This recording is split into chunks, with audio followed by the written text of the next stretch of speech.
I can't trust you to take care of Mom anymore." Standing next to Georgie, who said this with a stern expression, Sophia is nodding over and over with a smug smile. "I, too, think it's better if we live with Georgie and his wife. So, I want you to move out as soon as possible." Hearing those words, I felt my heart go cold. Anger bubbled up within me towards Sophia, who had always ordered me around, and towards Georgie and his wife, who had never lifted a finger to help. Seeing me like this, Georgie looked down on me with displeasure. "What's with that look? A disgrace who can't even properly care for Mom, acting all high and mighty." "My name is Olivia. I'm 32 years old and work for a major IT company. I live at my parents' house with my father, Kevin, and my mother, Sophia, both 62 years old. I have a very good relationship with Kevin, who has a solid personality. He introduced me to fishing, a hobby of ours, and we often go fishing together on weekends. On the other hand, Sophia has a free-spirited nature. Whenever I planned to relax at home on weekends, she would suddenly barge into my room saying, "We're going on a trip right now. Get ready immediately." Without listening to my opinion, she'd take me on trips on a whim, which happened quite frequently. My family also includes my older brother, Georgie, who is 3 years my senior. Like Sophia, Georgie acts before thinking, so his personality clashes with my cautious nature. We fought constantly as children, resulting in a strained sibling relationship. When Georgie and I would fight, Sophia often intervened to mediate, but she has always favored Georgie, telling me I was in the wrong and that I should apologize to him. Now that we're adults, we've stopped fighting, but looking back, it feels like Sophia always preferred Georgie. Georgie ended up marrying Cindy, a colleague from his work, 5 years ago after she became pregnant. This led him to move out of the house. There had been talk of living together, but Cindy refused, so that idea fell through, leaving Kevin, Sophia, and me to live as a trio. 4 years ago, Kevin died in a truck accident while at work. The sudden loss left me emotionally unstable, unable to cope, and it took me a long time to recover. But the shock of losing Kevin was even more profound for Sophia than it was for me. Sophia, who had been a housewife, stopped doing any household chores and secluded herself in her room after the accident. Then, misfortune continued when Sophia misstepped on the house's stairs, tumbling down and suffering severe injuries. Thankfully, it wasn't life-threatening, but she became physically dependent on care. Sophia, further disheartened by her injuries, not only secluded herself in her room but also stopped eating the meals I prepared. When I saw her after a long time, she had become emaciated. Thus, believing this situation wasn't good for Sophia, I resolved to use Kevin's inheritance and my savings to build a barrier-free house that would make living easier for Sophia. The construction proceeded smoothly and, while not a mansion, a functional, barrier-free house suitable for caring for Sophia was completed. Sophia seemed to like it very much and gradually began to regain her usual cheerfulness. Moreover, she couldn't walk around freely, but she started coming out of her room, sitting on the porch to relax. Since then, I've been living busy days, juggling work, household chores, and caring for Sophia. One day after work, I came home to find Georgie and his wife visiting with their child. And the laughter of Sophia and Georgie filled the entrance. "I'm home. Oh, big brother, you're here. Welcome." As I greeted them, Georgie, seeing me just home, said he wanted to talk. After changing from my suit into casual clothes, I headed to the living room where Georgie and the others were waiting. "What's all this formality about? What's going on?" I asked, and Georgie cheerfully responded. "We were just discussing, and we've decided to live with Mom. So, Olivia, you need to leave this house." Despite refusing to live together when they got married, this sudden change of policy. And the declaration of living with Sophia, along with the unreasonable demand for me to leave, left me unable to comprehend. This house isn't built for two families. With the child and all, we won't have enough rooms. So, Olivia, you need to leave. Besides, you're 32, right? It's not good to keep relying on your parents and living at home forever. That's right, Olivia. How can you not see that you're being a burden to Sophia? As an adult, you should have realized this without us having to say anything. It's time to stop depending on your parents and become independent. While I was being unilaterally criticized by Georgie and Cindy, I wanted to argue that I wasn't actually depending on my parents. To be honest, I've always wanted to live with Georgie and the rest. He's our precious eldest son, after all. And Olivia, you've always been so cautious and slow. It's been frustrating to watch. Plus, I could never tell what you were thinking, which was creepy. Sophia suddenly came out with her desire to live with Georgie and their family and revealed what she really thought of me. Besides, even now, Olivia, you hardly do any housework because you're always busy with work. There's no point in living with Olivia, who is useless. Now that Georgie and his family have said they'll live with me, you should quickly pack your things and leave. Sophia saw me not as a family member, but merely as a convenient housekeeper. Due to my work commitments and coming home late during busy periods, I couldn't adequately keep up with household chores, prompting the suggestion that I leave. I could forgive the harsh words from Georgie and Cindy, but Sophia's words deeply wounded me. Since Kevin passed away, I've struggled to support Sophia, pushing through my fatigue after work to take care of the household and provide care for Sophia. Moreover, Georgie and his wife were living far from the house, so I couldn't rely on them for support. Additionally, my workplace is a bit far from home, requiring a considerable commute time. My job does not accommodate remote work, so I commute daily by train. I had thought many times about moving closer to my company after Kevin died. Yet, despite Sophia's profound grief over losing Kevin and her need for care, I chose to support her. But to her, it seems I was just a housekeeper. Feeling betrayed by Sophia, sadness and anger began to swell within me. Busy with work and can't even take proper care of Mom, huh? Really, you're such a disgrace. You're failing as a family member. Stop half-assing it and just pack your bags and leave if you're that incompetent. Hey, Georgie, don't you think calling her a failure as a family member is too much? Don't worry, Olivia. We'll live together and take perfect care of Sophia, just you watch. Oh, Cindy, that's so reassuring. Unlike Olivia, you make me feel secure. This is how a family should be. These words from Georgie and the others unleashed the pent-up anger and sadness within me. Understood. I'll get everything sorted and leave you to your freedom. Suppressing various emotions, I said just that and returned to my room. As I ascended the stairs to my room, the voices of Sophia and the others, gossiping about me, could still be heard from the living room. It seemed I was the only one who thought of us as a family.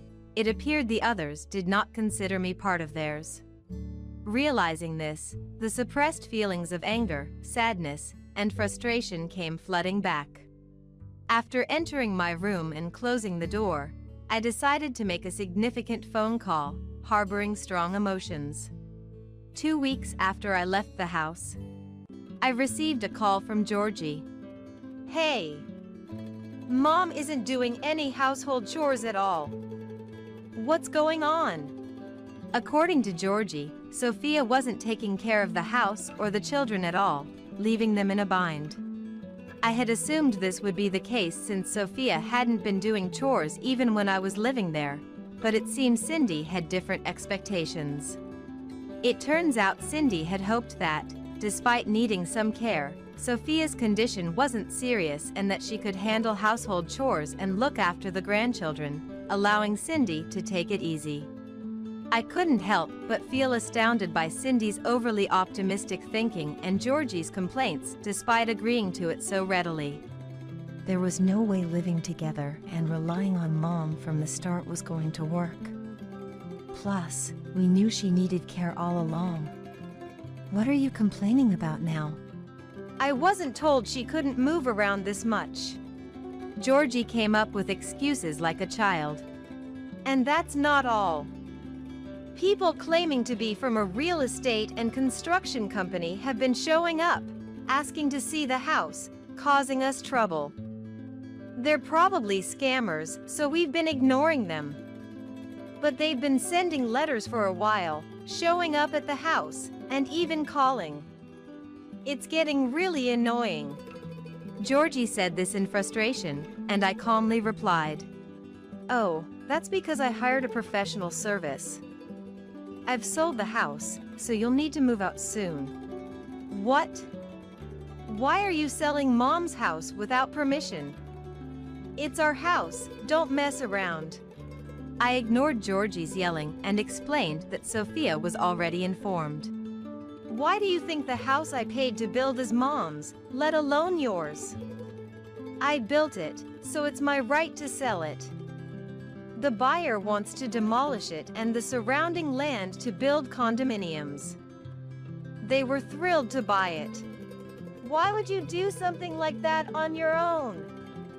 We're living there right now. Is this how you treat family?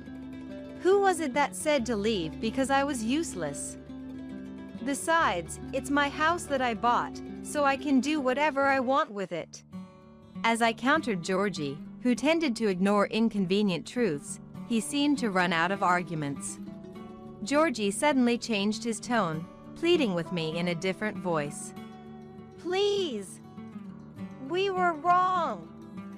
So, stop selling the house and cancel the demolition. Talk to the company and convince them to stop. I'll even let you live here.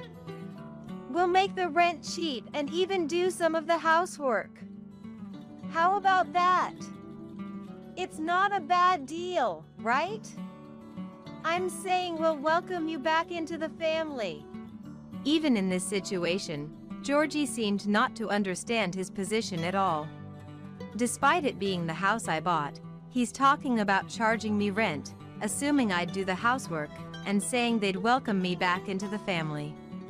I was utterly astounded by Georgie's arrogant remarks, informed him that a buyer had already been found and that the sale wouldn't be reversed, and he should leave the house without causing any more trouble for the company, then hung up.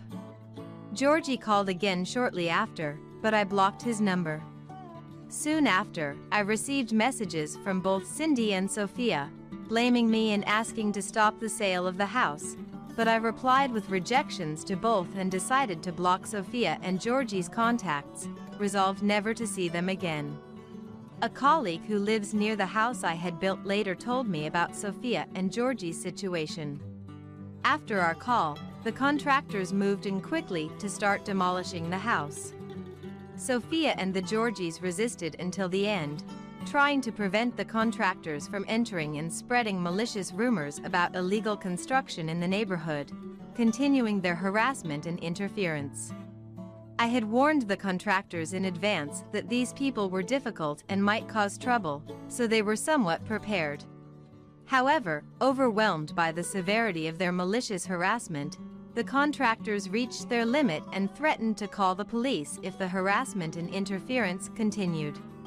Faced with cold stares from those looking forward to the new condominium and the mention of the police, Sophia and Georgie stopped their resistance and ceased their harassment. Demolition progressed smoothly after that, and Sophia and Georgie, having lost their house, hastily rented a small apartment nearby. However, Sophia continued not to do any housework or care for the children, and Cindy had to take on both household chores and care. Frustrations in living with Sophia accumulated, leading to daily arguments loud enough for the neighbors to hear. When Cindy could no longer bear it and sought Georgie's advice, he kept avoiding the issue, too busy with work to listen properly. Eventually, Cindy reached her limit and, one night while everyone was asleep, took the children and left Sophia and Georgie's place for good. Georgie frantically tried to contact Cindy but couldn't reach her, finding only a completed divorce application left behind. The apartment they hastily moved into was chosen in a rush, prioritizing speed without properly checking the interior or specifying detailed conditions. As a result, the living situation became difficult for Sophia, who needed care. After Cindy left, Sophia reluctantly began to do household chores but couldn't manage everything due to her injuries. Georgie also started doing household chores out of necessity, but having never done them before, the quality was terrible, leading to daily arguments with Sophia. Georgie, having been left by his wife and children and returning home tired from work, faced the stress of unfamiliar chores and caring for Sophia, appearing older than his actual age and becoming isolated at work. Originally, Georgie had an outgoing personality like Sophia's, with many friends and a fulfilling private life, but his mental state deteriorated due to his current lifestyle, leading to harsh behavior. Gradually, he lost friends and was avoided at work, becoming lonely. Moreover, Sophia has been looking for me recently, shouting my name around the house, becoming the talk of the neighborhood, as a colleague mentioned. As for me, I am now living abroad.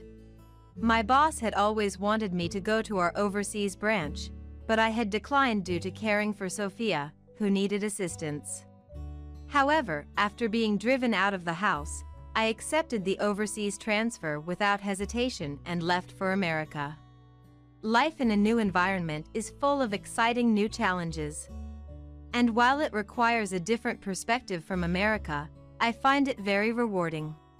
Before leaving America, a colleague who had long harbored feelings for me confessed, and we started dating. Though we are in a long-distance relationship, we found in each other the best partner to encourage and elevate one another. He proposed that we get married when I return to America, so I eagerly await my return, fully committed to my work. Freed from the troubling relationships of the past, I am savoring happiness and living fulfilling days. I want to marry Thomas the doctor, so please divorce him, old woman. One day, a young woman suddenly showed up at our house and said. Elizabeth, a bar girl who is 12 years younger than me, was leaning on my husband Thomas's arm as if seeking his affection. Sure, but there's one condition, I said with a smile, looking at both of them. I'll file for divorce right in front of you. So, will you apply for your marriage certificate in front of me? The two, momentarily confused by what was said, accepted with a smug smile. Trying not to burst into laughter, I headed to the family court with them to submit the divorce application. My name is Amelia. I'm 34 years old and work as an internist at a hospital. My husband Thomas, who is the same age, also works at the same hospital. Since we both have night shifts, our days off rarely coincide, and we don't have any children yet. While we used to get comments about grandchildren from my parents and parents-in-law, they've pretty much stopped now. Given our busy schedules and the possibility of being called into work unexpectedly, they seem to have accepted that grandchildren are off the table as long as I work at this hospital. Though I feel a bit guilty towards our parents, I find my job very fulfilling. Thomas likes his job too and occasionally attends skill upgrade training sessions. His hard work is well regarded in the hospital, and despite our busy schedules, we lead fulfilling lives. My discontent with Thomas began when the rules we set at the beginning of our marriage started to be ignored. Given our demanding jobs, we had clearly set some rules regarding household chores. One of them was that the person not on night shift would take care of the chores. Since our night shifts are irregular, it's difficult to divide the chores by day or type. Therefore, we decided to base it on the presence or absence of night shifts. Until now, if I was on a night shift, Thomas would cook simple meals and take care of cleaning and laundry. However, lately, even when he's not on night shift, Thomas is often out at night. Hey, have you been leaving the house more often, even on nights you're not working? Yeah. Sorry, I've been invited out for drinks a lot lately because the instructor seems to like me. I used to decline, but it felt bad to always say no, and after I accepted once, the invitations just kept coming. Sorry. I'll try to reduce the frequency. Indeed, the hospital is hosting various training sessions at this time, some of which involve external instructors. I remembered, patting Thomas on the shoulder. It's fine. It means you're just that wanted, right? Plus, the training sessions are only for about 2 more weeks. Don't worry about the house and just do your best. Sorry, that helps a lot. Thomas is a good listener, which often leads me to share many things with him. It made sense why he was favored by the instructor. Though Thomas said he would use his own allowance for the drinking parties, at that rate, it would quickly run out. So, I decided to cover the expenses for the next 2 weeks from our living expenses. For the next 2 weeks, Thomas started going out at night whenever there were training sessions. Even after the training ended, the night outings continued. I thought he was busy with night shifts, but Ms. Brown, a veteran janitor, told me that wasn't the case. Thomas hasn't been doing many night shifts lately. We'd prefer to leave it to the men, especially since we have many older staff in our department. It turned out Thomas was going out at night even when he wasn't on night shift. Just when I was about to confront him, my schedule got so hectic that I didn't have the time to question him. By the time my schedule calmed down, I no longer felt like confronting Thomas. All I wanted was to come home and sleep in my bed. Exhausted, when I returned home after a night shift, there was an unfamiliar woman's umbrella at our house. I'm home. Thomas, do we have a guest? Welcome back. Sorry for the suddenness, but there's something we need to talk about. As I walked into the living room, I saw Thomas sitting on the sofa, with an unknown woman next to him. The woman, who looked like a college student, was snuggling up to Thomas.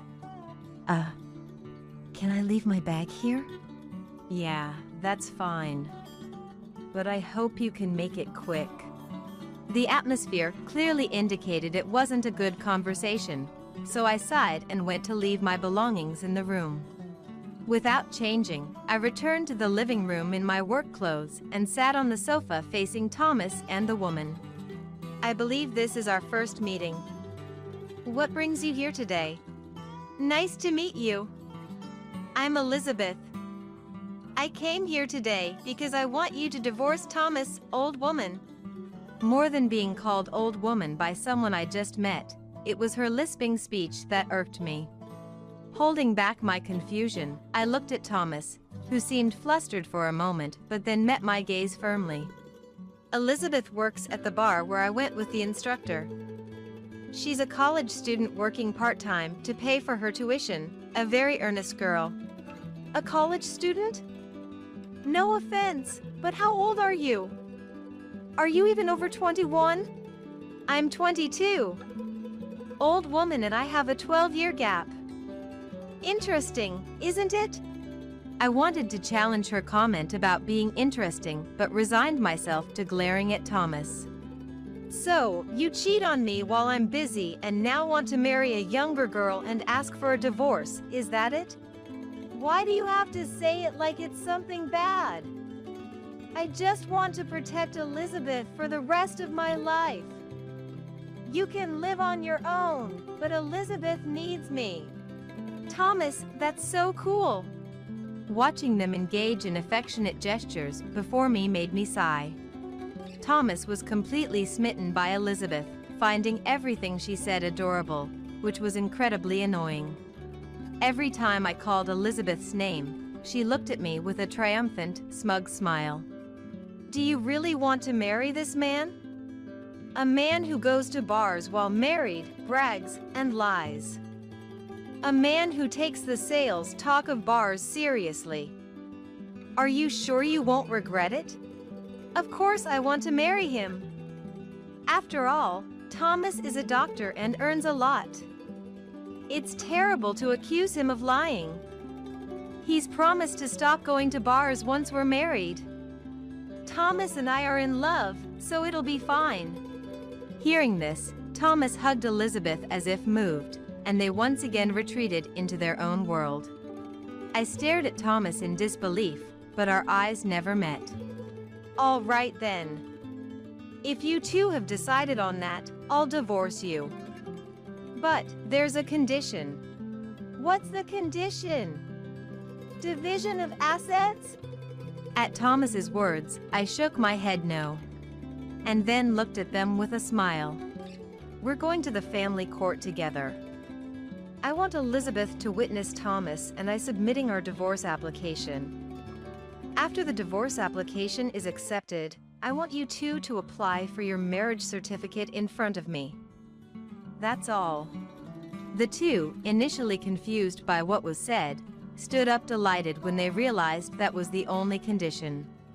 Then, the three of us headed to the family court. At the family court, Thomas and I first submitted our divorce application. I made a somewhat unreasonable request to the staff to expedite the process as much as possible. Later, when the divorce application was accepted, we went to the state office, where Thomas and Elizabeth applied for their marriage certificate. I helped them fill out the application forms and advised them on the necessary identification documents, all the while feeling the curious glances from those around us. The atmosphere of an ex-wife helping the new wife with the paperwork felt awkward, and the staff deliberately avoided looking at us. I felt a bit guilty, but I couldn't help feeling good about myself. Then, I returned home and moved all my belongings to my parents' house. Since I hardly ever shopped due to my demanding job and left the household items behind, there wasn't much to move except for valuables and clothes. I managed to pack everything into suitcases and moved out by car in less than a day. When I got back to my parents' house, they were furious with Thomas, but I calmed them down with a smile. Don't worry. I'm not letting this go. I'll make sure both of them end up in a miserable situation. 3 days later, I was called to a meeting room through an internal phone line at the hospital reception. A woman is here insisting on seeing the doctor. What should I do? Please direct her to an available room. I'll come over as soon as I finish my consultation. When I arrived at the designated meeting room, unsurprisingly, it was Elizabeth. She was taken aback upon seeing me in my lab coat. Hello. I've managed to spare 5 minutes between consultations, so let's make this quick, shall we? What do you mean? He wasn't a doctor, and you are, eh? Elizabeth was panicking, but I didn't have the time to calm her down. I informed Elizabeth with a smile. Indeed, Thomas works at this hospital, but he is a janitor. He's responsible for everything from cleaning to disinfection, a valued staff member. What? He lied to me. Elizabeth slammed her fist on the meeting room table, ranting about Thomas. Didn't you listen? I told you, Thomas is a man who brags and lies about his status. Life might be tough from now on, but good luck. This is a joke. If he's not a doctor, I don't need such a man. I waved goodbye to the nearly explosive Elizabeth and left the meeting room. I heard her trying to stop me, but I rushed back to my consultation room with full speed. After exchanging high fives with the nurses who knew the situation, I calmed down and called in the next patient. Later, Elizabeth found Thomas working in the hospital and demanded a divorce. Elizabeth shouted that there was no point in being married if he wasn't a doctor, while Thomas loudly claimed that love doesn't care about professions. The spectacle was witnessed by waiting patients and nurses, quickly becoming the talk of the hospital. Despite whispers from onlookers, the heated argument between the two didn't subside until security had to intervene, nearly leading to police involvement. Elizabeth stormed out of the hospital, and Thomas followed her. Elizabeth returned home and caused a neighborhood disturbance by screaming at Thomas to divorce her and claiming the house, along with demanding compensation for being deceived. Around the time our divorce became known in the hospital, I filed for compensation against both of them for the affair. Thomas and Elizabeth came to my parents' house immediately after receiving the letter from the lawyer.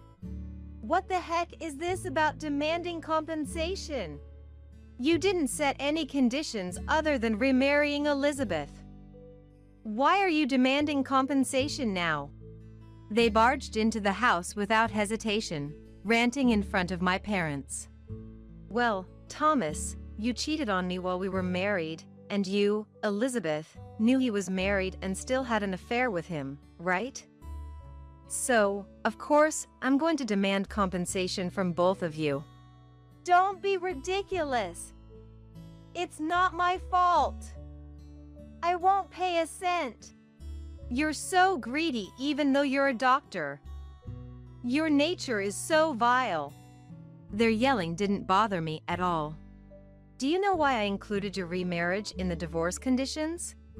Thomas and Elizabeth looked puzzled. One reason is to make it clear that Thomas was having an affair while married to me. Normally, getting remarried just a few weeks after a divorce screams that the person was the affair partner. Though you didn't need to do that since you made a scene at the hospital and everyone already knows. The other reason is to ensure I could definitely get compensation from you. I thought Elizabeth was a fake name you used at the bar, and I had no idea where you worked or who you really were. So, I had you fill out the marriage certificate application and helped you with the process. Thanks to that, I got to see all your identification documents. Oh, and when you get married, you have to change your name and address on your driver's license, you know. While Thomas frowned, Elizabeth's face turned paler. So, I'll leave the rest to the lawyer. You can try to dodge or run, but don't forget I have all your personal information. Elizabeth, who works in a bar, must understand the importance of protecting personal information, as it could easily lead to her being stalked. As I smiled, Elizabeth ran off with heavy footsteps. Thomas, looking dumbfounded but irritated at me, followed after Elizabeth. In the now quiet house, I sighed and soothed my angry parents. Elizabeth has been paying the compensation smoothly. Considering she's a college student, I proposed a modest amount, so she should be able to finish paying within the year. Though she wants to divorce Thomas, he's resisting, and neither of them can afford a lawyer for divorce negotiations.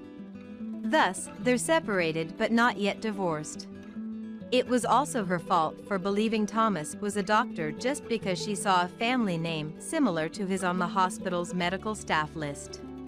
Even though she's still a college student, working in customer service means she should know better than to blur the lines between customers and employees.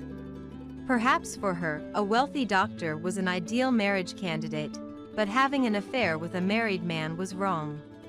Even if Thomas agrees to a divorce in the future, she'll have a divorce record. This incident has likely taught her a lesson that destroying someone's family carelessly can lead to dire consequences for herself. As for Thomas, he disappeared from the hospital without me having to do anything. In fact, Thomas, who had left the hospital to follow Elizabeth after she was expelled that day, was in the middle of his shift. As a result, Ms. Brown, a veteran janitor and Thomas's supervisor, was furious. With her face red with anger, she wrote in large letters on Thomas's work schedule that he was absent without permission due to a romantic entanglement. Thanks to that, even the janitors who were off that day came to know about it. Among the staff, that uproar became a major incident, and the patients spread rumors among themselves. As a result, Thomas was the subject of both true and false accusations and ended up being ostracized by everyone, ignored even in greetings, which seemed to break his spirit. One day, he suddenly resigned on his own. Afterward, he apparently returned to his father-in-law house, where his father-in-law, who was already informed of the situation, scolded him severely. There was no apology from Thomas, but I decided not to worry about it anymore since the full amount of compensation I had demanded was deposited by my mother-in-law. In the hospital, I received approaches from male doctors and nurses who heard I was single again, but I declined all of them, thinking I'm okay without marriage for a while. I continue to work as an internist, busy but dedicating time to each of my patients. The numbers don't add up. You've been cheating. Ben's angry voice echoes in my ears. Despite having just sipped a cafe latte, I feel terribly ill. I'm 10 months pregnant, and instead of showing remorse for making me drink milk, an allergen for me, Ben accuses me of infidelity. No, help me. I lack the energy to deny his suspicion clearly. My hoarse whisper bursts in front of him and fades away swiftly. Acting won't help you. I won't be fooled. It's not like your allergy is a big deal. Convinced that I'm cheating, he, seeing me in agony, doesn't help but leaves the house, still doubting me. What should I do? It's all over. With the last of my strength, I try to call someone on my mobile phone. But my weak hands let the phone slip away. Please. Someone help me. My name is Emma. I'm a 33-year-old housewife, living with my husband Ben, a classmate. We met through a mutual friend 2 years ago. Both past 30, we were already considering marriage, so when we met through our friend, we were acutely aware of each other as potential life partners. Ben works for a trading company, with a satisfying salary and handsome looks. Excuse me for asking, but why haven't you married until now? I knew it was blunt, but out of genuine curiosity, I asked him right there. Actually, I had a fiancé until 6 months ago, but it was called off. I was looking for a new partner since then. He answered cheerfully. I nodded in understanding. Being jilted must have been hard. I hadn't experienced it, but I could understand the pain in his heart. After that, we had a lively conversation about trivial things, like our hobbies and how we spend our days off. We shared interests in visiting art galleries and watching movies, making me feel that if we dated and married, we'd spend enjoyable days together. We hit it off and parted ways, agreeing to contact each other in a week. I was amazed at how quickly things progressed, but dating him felt comfortable, allowing me to be myself without undue stress. Being with him, I knew I could be myself. Instinctively feeling this, I started making moves on him. It seemed like he reciprocated my feelings, and just a month after meeting, we started dating. It was a whirlwind romance, totally different from any relationship I'd had before. But I already knew he was a good man, handsome and with a great income, so honestly, I wanted to secure him as my future partner. Our relationship progressed smoothly, and a year after we started dating, we got married. He proposed during a dinner on a cruise ship on my birthday. I have a milk allergy, so he made sure that my courses were prepared with soy milk instead. I really appreciated these thoughtful gestures from him. He was my pride and joy. Naturally, I accepted the engagement ring and carefully placed it on my left ring finger. I had dreamt of this moment, but having it become reality made me wonder if it was all a dream. That's how happy I was. I'll cherish you for life, Emma. He said, his cheeks slightly flushed from the wine, and kissed my cheek. That night was the epitome of happiness, savoring the joy of marrying him. Soon after, we registered our marriage and moved into our own place. How about near your parents' place, Emma? It's close to my work too, and it'll be reassuring, right? Really? That's great, thank you. Knowing I was an only child, he suggested living near my parents, thinking they'd worry. With the possibility of raising children in the future, I was truly grateful, as I'd likely need my parents' help. My family, including relatives, all lived nearby. As a child, my cousin Henry used to play with me a lot. So, starting a new life near my parents was a dream come true. After moving in, I quickly realized something about Ben. He didn't do any housework at all. But as I became a full-time housewife, I thought I was okay with it. However, as time passed, I realized he wasn't just avoiding chores, he was also making a mess everywhere. No matter how much I cleaned, it would quickly become untidy again. I did bring it up with him once. Hey, can you try to keep the room a bit tidier? Like, at least put your dirty clothes in the laundry basket? I tried to say it as gently as I could. But he didn't like being told what to do. It's bothersome, I don't want to, he replied curtly. Sighing, I picked up his scattered clothes.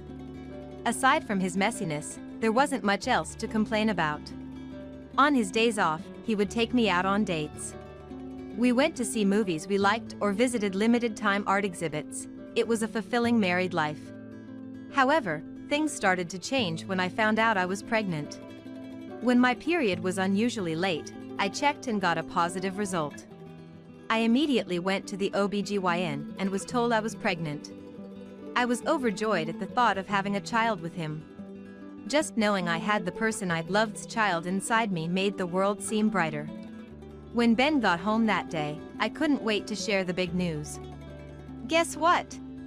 I'm pregnant, I announced, unable to hide my excitement. Really? Ben seemed taken aback. Yes, really.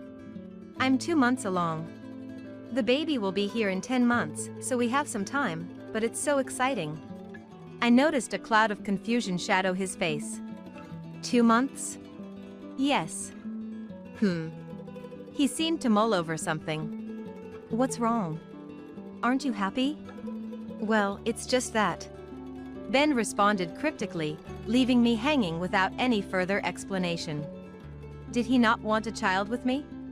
We had casually discussed children before marriage, and he seemed eager to have as many as possible. So why wasn't he sharing my joy now? Despite feeling unsettled, the fact remained, I was pregnant. I tried to convince myself that he was just caught off guard. After all, it's often said that fatherhood takes time to sink in. It wouldn't be surprising if he needed time to adjust to the sudden news of pregnancy. But from that day on, he became noticeably distant. He offered no help with household chores, even as I struggled with morning sickness. I knew he wasn't keen on housework, but I had hoped he'd step up when I was in need. I'm sorry, but I'm feeling really sick today. I don't think I can cook, I told Ben before he left for work. What? His response was far from sympathetic. I've never cooked before, and you expect me to start now? Pregnancy isn't an illness. You're a stay-at-home wife, Emma. Your job is the household, sick or not.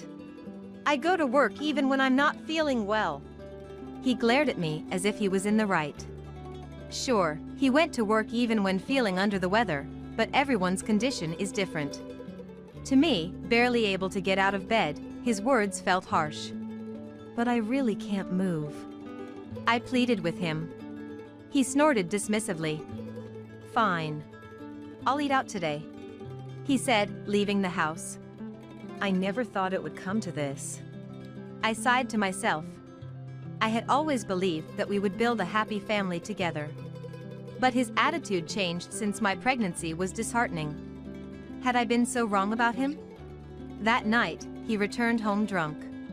I had barely eaten all day due to feeling nauseous. I hoped, maybe foolishly, that he might have brought something back for me to eat, but he came empty-handed. Given his recent behavior, I couldn't help but feel resigned to it. Was I just an afterthought to him? Could it be that he doesn't even want a child? That thought saddened me deeply. Even as morning sickness passed and I entered the stable period, his attitude didn't change. In fact, it felt like he became harsher as I got better. One of these days, my colleagues want to come over to our place, he announced one day after work. Colleagues? How many? 5. Might be more. I want you to cook for them. Don't serve anything subpar. I don't want them to think my wife can't cook. What? 5 is quite a lot. Can our place even accommodate that many? Plus, I don't think I can handle that much right now. Even though I was in a stable period, I didn't feel up to hosting and cooking for a large group. Besides cooking, there'd be a lot to manage. The thought of handling it all by myself was overwhelming. It'll be fine, you're in your stable period now. So, this weekend, expect them. And remember, don't embarrass me. He said this nonchalantly and whistled his way to the bathroom. I was filled with anxiety. True to his word, he brought 5 colleagues over that weekend. 4 men and 1 woman, an odd balance that made me wonder. But considering he worked in sales at a trading company, maybe female employees were few. Hi, I'm and looking forward to today. The only woman, and greeted cheerfully. With her long hair swept to the side and striking features, she was notably pretty. She looked to be in her late 20s, younger than me, and her elegance made me instantly nervous. Nice to meet you. My husband always speaks highly of you all. I can't offer much, but please make yourselves at home. Trying to act the part of a boss's wife, I ushered everyone to their seats. As I started preparing the meal in the kitchen, Ben and his 6 guests chatted about work and rumors. And seemed to be the life of the party, nodding and interjecting with sharp comments. I felt entirely out of place in that circle. Resolved to stay in the background, I continued my work quietly. When I served the meal, everyone seemed to enjoy it. Is this cream stew made with soy milk? And asked, her eyes wide with curiosity. Yes, that's right. I'm allergic to milk, so I use soy milk for dishes that usually require it. Interesting. And seemed to accept my explanation and resumed eating. Come on, just because you're allergic to milk doesn't mean you should serve our guests with soy milk. Use real milk next time. Ben chimed in. Expecting such a remark, I couldn't help but sigh. I need to eat too, so it has to be soy milk. You could have made separate dishes. He retorted. But I can't taste it if I do that. Our colleagues looked on, shocked by our conversation. Sorry, everyone. She claims to be allergic to milk. It's probably just a preference. Ben scoffed. The colleagues seemed uncomfortable, not sure how to react. Soy milk is delicious too. Please, enjoy your meal while it's hot, I said, trying to keep the mood light. Only and seemed deep in thought, remaining silent. The dinner went by, leaving me exhausted. I hoped he might thank me, but he just went to bed without a word. Our communication had dwindled. And this, along with his dismissive remarks about my allergy, made me feel increasingly frustrated. Months passed, and I was now 10 months pregnant. He kept coming home late, and we barely talked. The absence of our previous joyful dates filled me with loneliness. As the baby's arrival neared, I longed to cherish our time together. But he never initiated any moments like that. Then one day, he entered the living room, carrying a large bag and a familiar cup. It was from a coffee chain we used to frequent during happier times.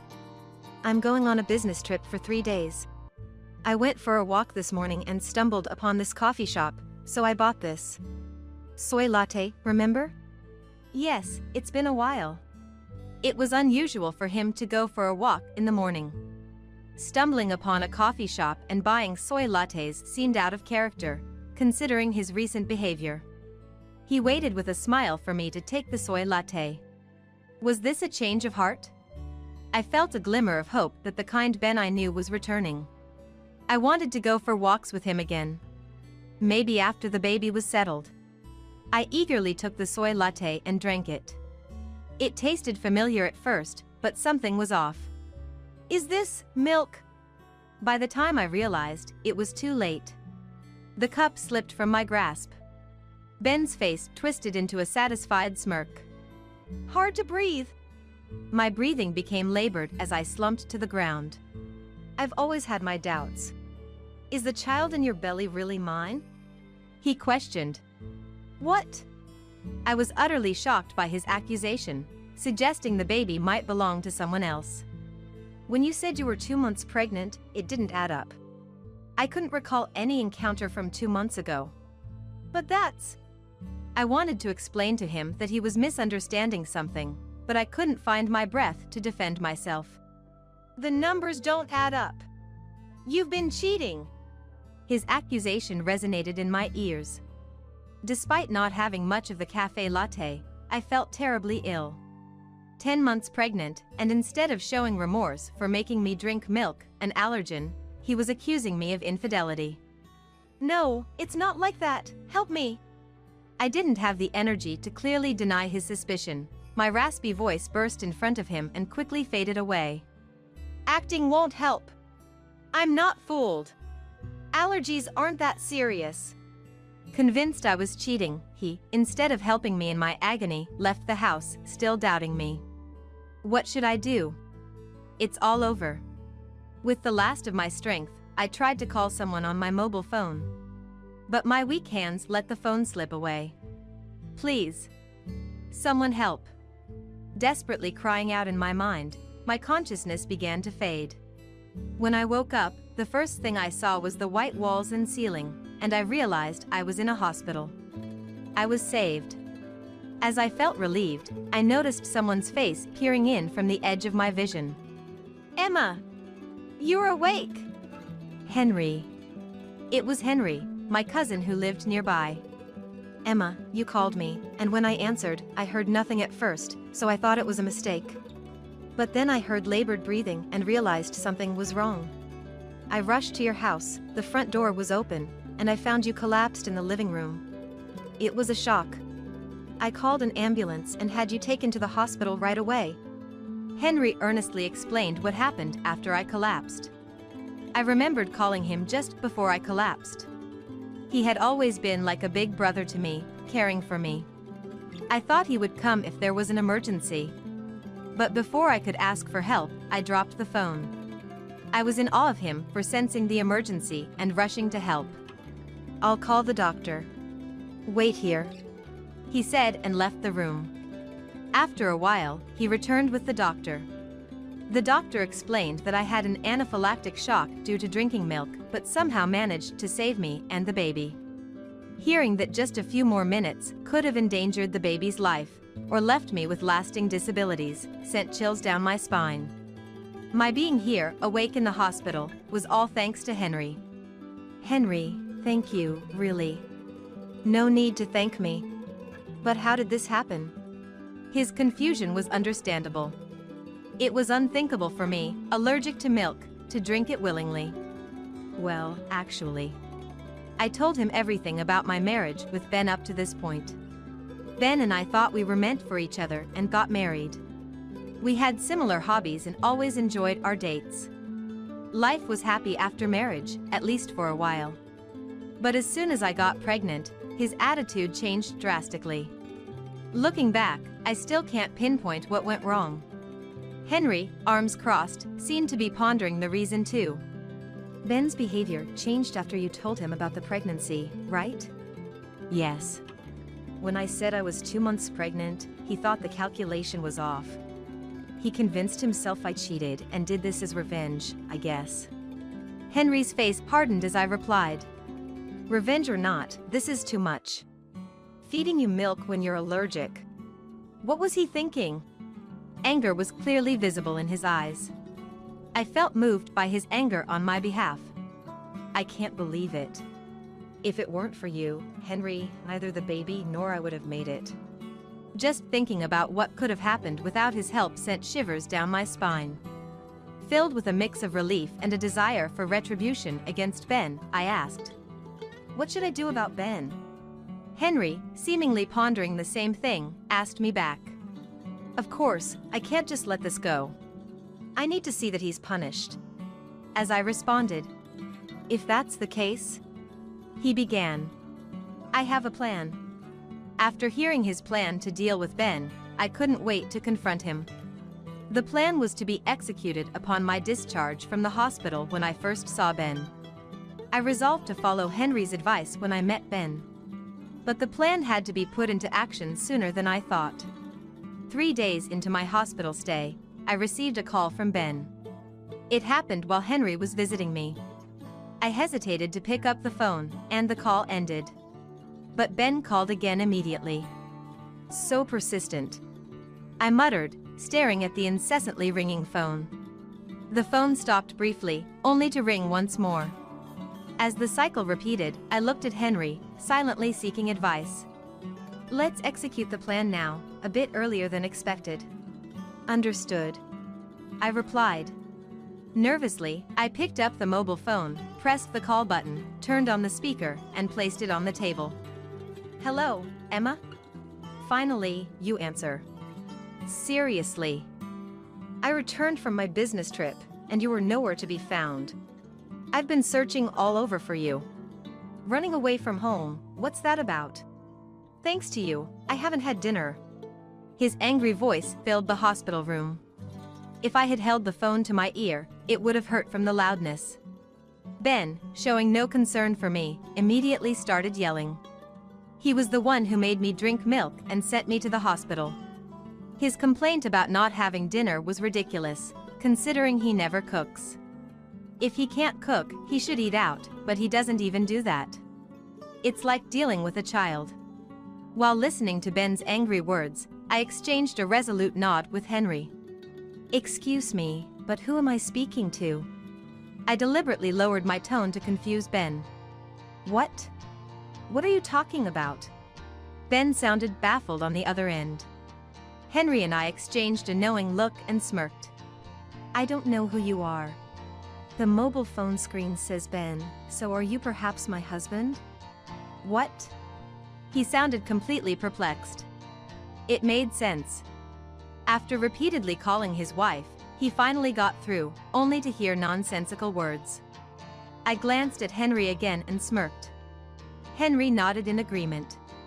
Then Henry took the mobile phone from me and began to speak to Ben. Hello, Ben. My name is Henry. I heard Emma's voice on the phone and took over the call. What? Henry? Who are you? Are you the father of Emma's child? So you're the one she's been cheating with? Ben hastily accused Henry in a stern tone. Cheating? What are you talking about? I'm Emma's cousin. Actually, Emma is currently suffering from amnesia. Amnesia? Yes, this was the plan Henry and I devised. I would pretend to have lost my memory to confuse Ben. The goal was to get Ben to admit that he was the one who gave me the milk. The plan was supposed to be executed when we met in person, but Ben's call accelerated things. No problem, though. It might even be more convenient over the phone since he can't see my face. Don't you know? Emma collapsed from anaphylactic shock 3 days ago due to a cafe latte she drank. Anaphy, what? Ben seemed clueless about such matters, tilting his head on the other end of the line.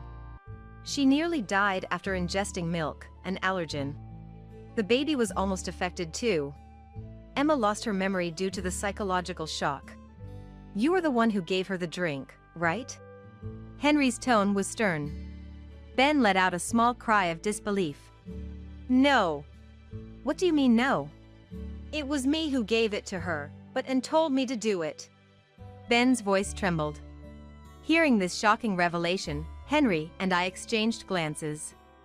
Then, from the other end of the phone, a woman's voice exclaimed, "Wait a minute!" We were stunned. It was Anne. I remembered her well as one of Ben's colleagues who had visited our house before. She was the beautiful one. Was Ben cheating with Anne? Why am I getting blamed? You were the one who made her drink it, weren't you? You said giving her the allergic milk would make her bedridden for days, so we could go on a trip without her noticing, right? Yeah, but you gave her too much.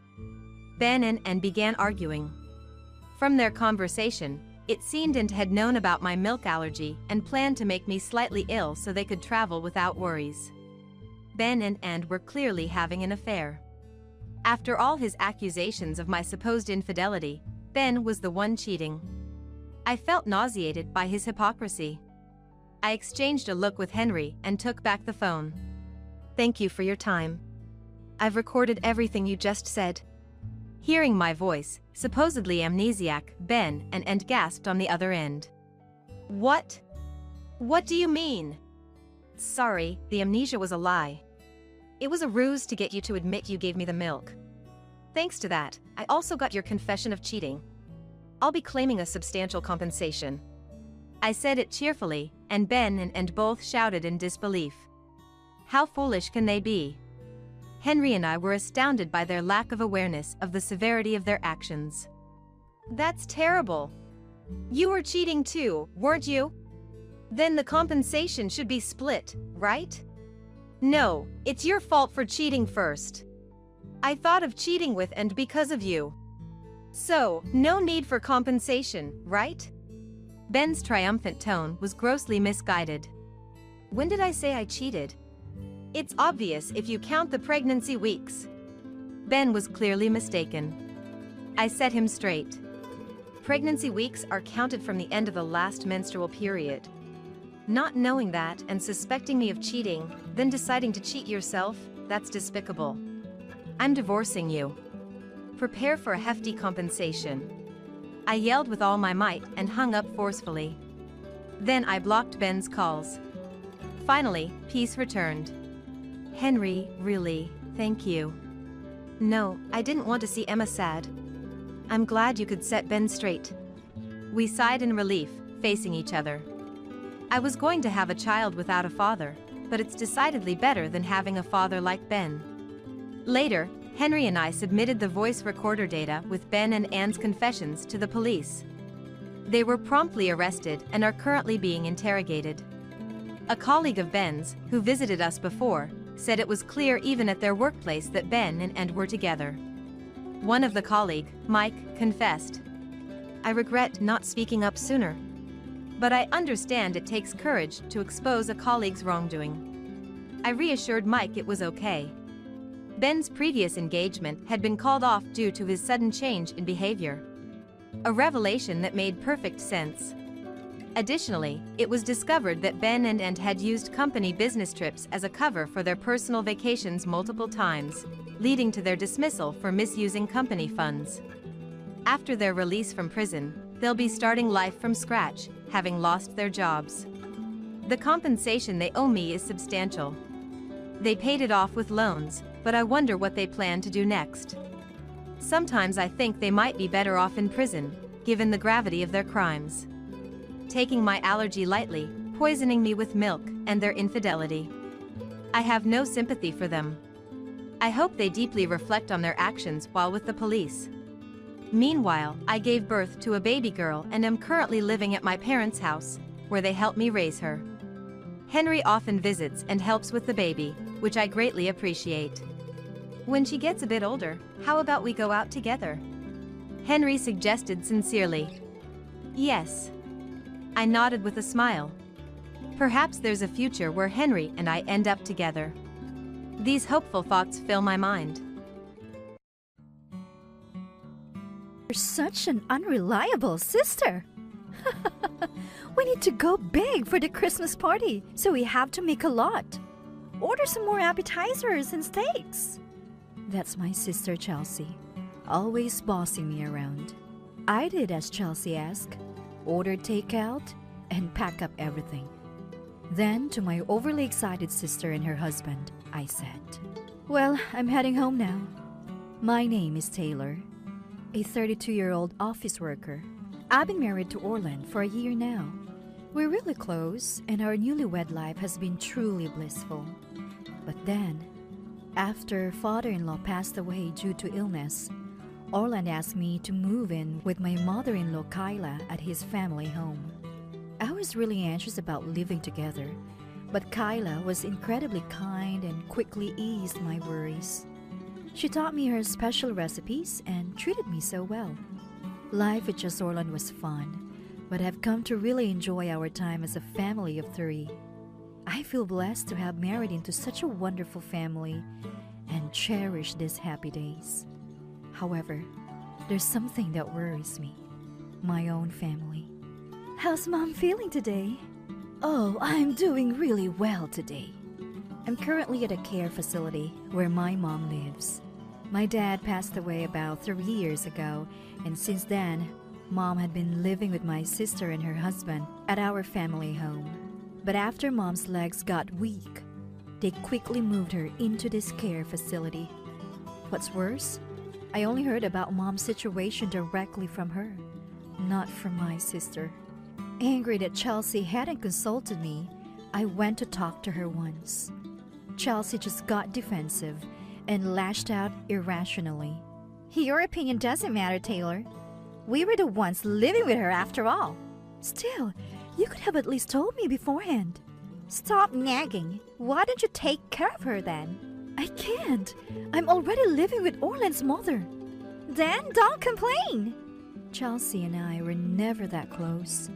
She's always been crafty, tricking our parents with her eloquence to get what she wants since we were kids. At times, she even used me to beg our parents for things. I always looked at Chelsea with a cold gaze. Didn't she feel ashamed to go to such lengths to satisfy her desires? Seemingly aware of my cold gaze, Chelsea always snapped at me. So my sister and I used to fight a lot and argue frequently. Dad would always end up scolding both of us. Really? I thought having 2 daughters would make for a quiet and peaceful home. Turns out we're noisier than the neighbors with their 2 boys. I vividly remember Dad grumbling like that. After Chelsea left for college and started living alone, our home became peaceful. However, I feel like we still clash every time we met, especially during Christmas. As adults, Chelsea married before I did. I met her husband for the first time at a family introduction, and he seemed to have a similar personality and aura to Chelsea. Apparently, Chelsea hardly ever visited our parents' house after her marriage. I was already working and living on my own then, so I didn't know much. But I heard from Mom that Chelsea rarely showed her face. A few years later, Chelsea had a son. I met my nephew Stuart for the first time at a Christmas gathering. He was just born and very adorable. Then Dad passed away. And a year after that, I got married. I kept my distance from my sister and her family. We mostly met during Christmas about once a year. So when I heard Mom was quickly moved to a facility after her legs got weak, my distrust towards my sister and her husband grew significantly. They had said they moved in with Mom to keep her company after Dad's passing. But then, they quickly cast her aside as soon as she needed care. Did Chelsea discuss with you, Mom, about moving you to the facility? No. It was more like she was forced. She said she couldn't do it because of her childcare responsibilities. Her husband agreed and started looking for a facility right away. That's terrible. Was the living situation before your legs got weak just as bad?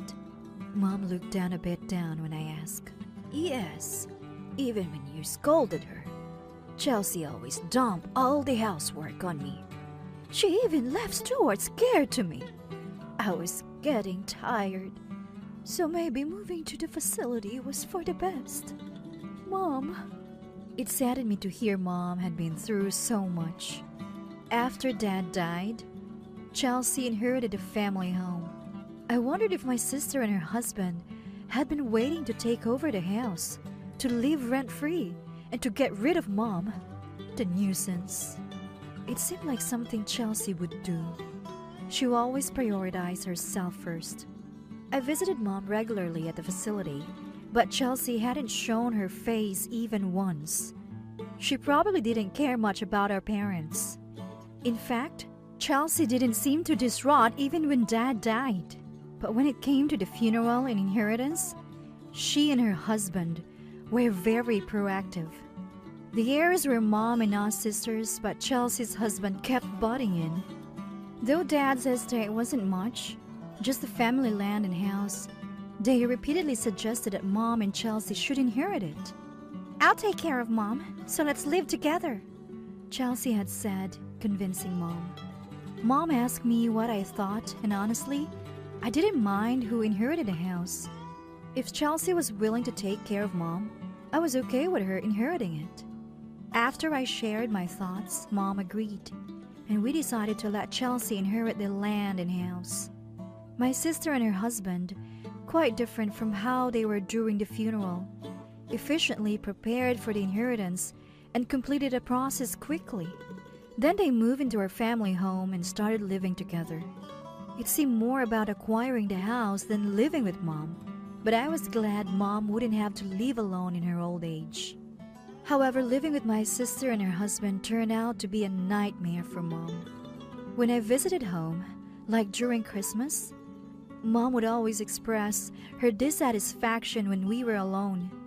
Apparently, Chelsea, though a homemaker, dumped all the household chores on Mom and even had her take care of her son.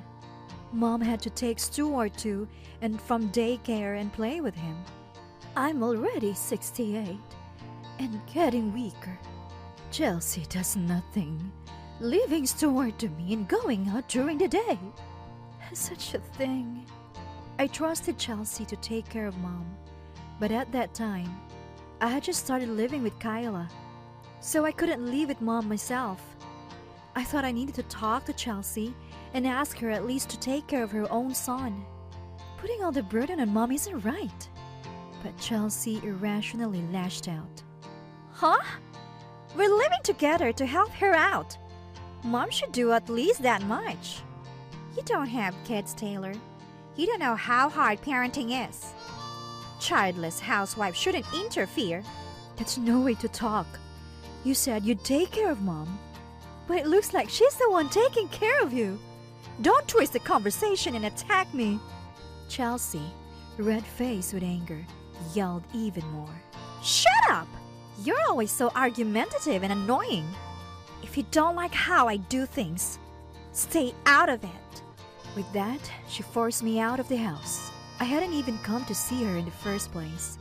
Since then, it's been hard for me to return home. So I kept in touch with Mom over the phone. One day, she told me she had moved into a care facility.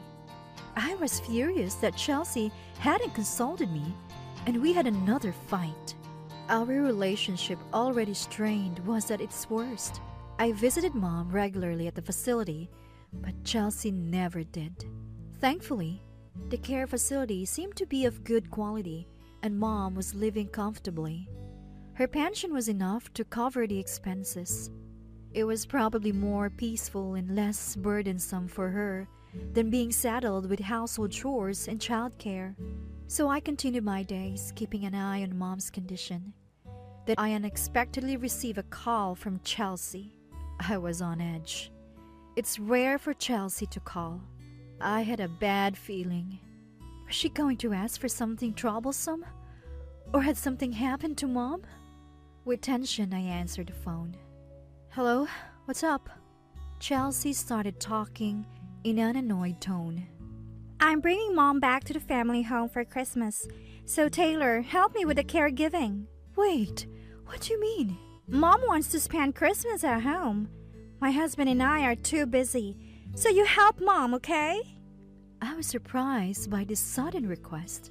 All right then, thanks. Wait, hang on. And just like that, the call ended. I thought about how self-centered Chelsea always is, but decided to check with Mom anyway. When I visited her at the facility, yes, Chelsea suggested it. I thought it would be nice to spend some time in that house again, Mom said. It sounded like Chelsea had made it seem like Mom wanted to return, but maybe she was just embarrassed to admit it was her idea.